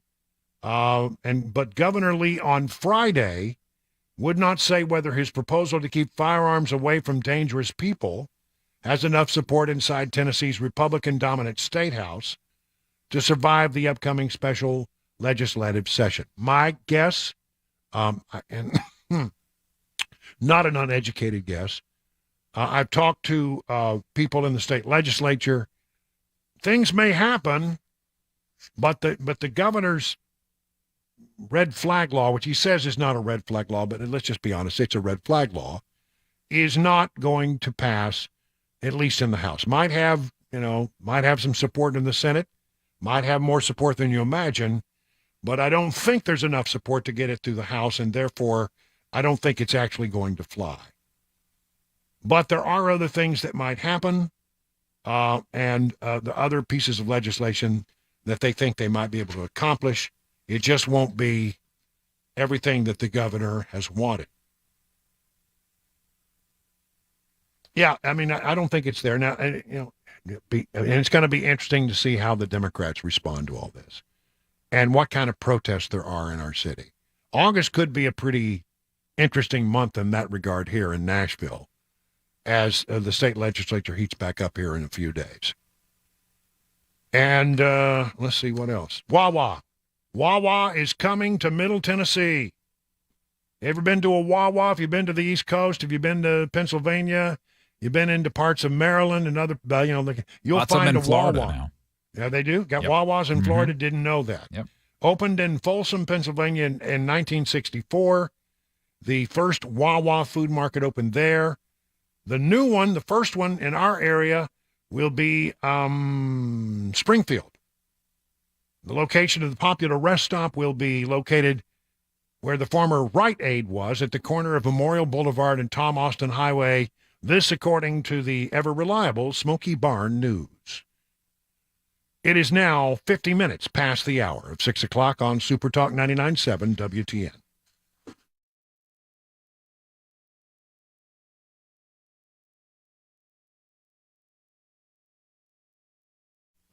Grace Point Healthcare delivers medicine affordably with menu-style transparent pricing, so you will know how much it costs before the care is delivered. What a great concept. They have smart care plans starting at just $69 a month. You get unlimited office visits, free basic labs for the entire year. And because you treat the whole family there, even newborns, they can offer family plans as well. Now, you marry this with a high deductible insurance plan, it will save you and your family hundreds of dollars. At Grace Point, they take their time with each patient. They'll see you the same or next day. No long wait times or crowded wait rooms. They treat naturally whenever possible. It is a military vet-owned practice. Just some of the reasons why it's been voted the best primary care provider by Toast to Music City year after year after year. Grace Point wants you to know they believe strongly in freedom of choice when it comes to vaccines for you and your children. Grace Point Healthcare, Main Street in Franklin, 599-6868 to schedule a visit. Hey folks, I'm Paul Winkler. One of the things I've been hearing a lot from people lately is the concern about the dollar crashing. And you'll see this out there on the internet all over the place, articles written about it. And the idea is that the Russian and Chinese, those countries are looking at getting together and creating their own currency that will compete against the US dollar as a reserve currency. Now, for many, many decades, there have been other currencies that have been trying to vie for that status. And there's a possibility that you're going to have some that are going to encroach on that a little bit. But is it that big of a thing to worry about? Well, number one, last year the Chinese currency made up very little of any kind of world trade, number one. But what is it that's really going on underneath the surface? A lot of it is trying to sell you newsletters and investments that you probably ought to stay away from. For example, one of the things I see is, well, you ought to buy gold because the dollar's going to crash. And you see all of these commercials out there, and I say, well, wait a minute, wait. They're trying to get you to buy gold with your what? They're looking to take your dollars. If they really believe what they're saying, why would they take your dollars for their gold? Number one. Number two, how do you protect yourself against these valuation changes in various currencies? Well, let me explain it this way. Let's say that you had a currency called the clam. Okay, and you had a country that had one clam and you could exchange it for $1 at any one point in time. Let's say that that's the case. And you had a widget that was sold by this country and you could buy that widget in that country for one clam. So you take your $1, you exchange it for a clam, and then you got your widget. Now what if the dollar weakens? Well, what happens, now this clam is the same, right? Nothing different here. It's the same deal. But instead of $1, now it takes $2 to get the clam. Now, what happened? Your widget just doubled in price from your perspective as an American. Well, how do we use this to our advantage? As an investor, we want to make sure that we don't just myopically only focus on U.S. stocks. And that's a big mistake investors made from 2000 through 2010 and other periods in history, in the 1970s, the late 1980s, and so on and so forth. What we want to do is we want to make sure that we have good international diversification, because if the dollar weakens, then those international investments go up in value. So it's very, very important to know how globally diversified you really are as an investor. You want to learn more? Call us up for a free 15-minute consultation at paulwinkler.com, paulwinkler.com, and we'll walk you through what we do and see if we can be of help to you, the investor out there that is so often being sold things that they really don't need to be buying.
So I've been looking here, and they tell me that the way you get rid of gnats is to take a little bowl and you put some apple cider in it and cover it with plastic wrap.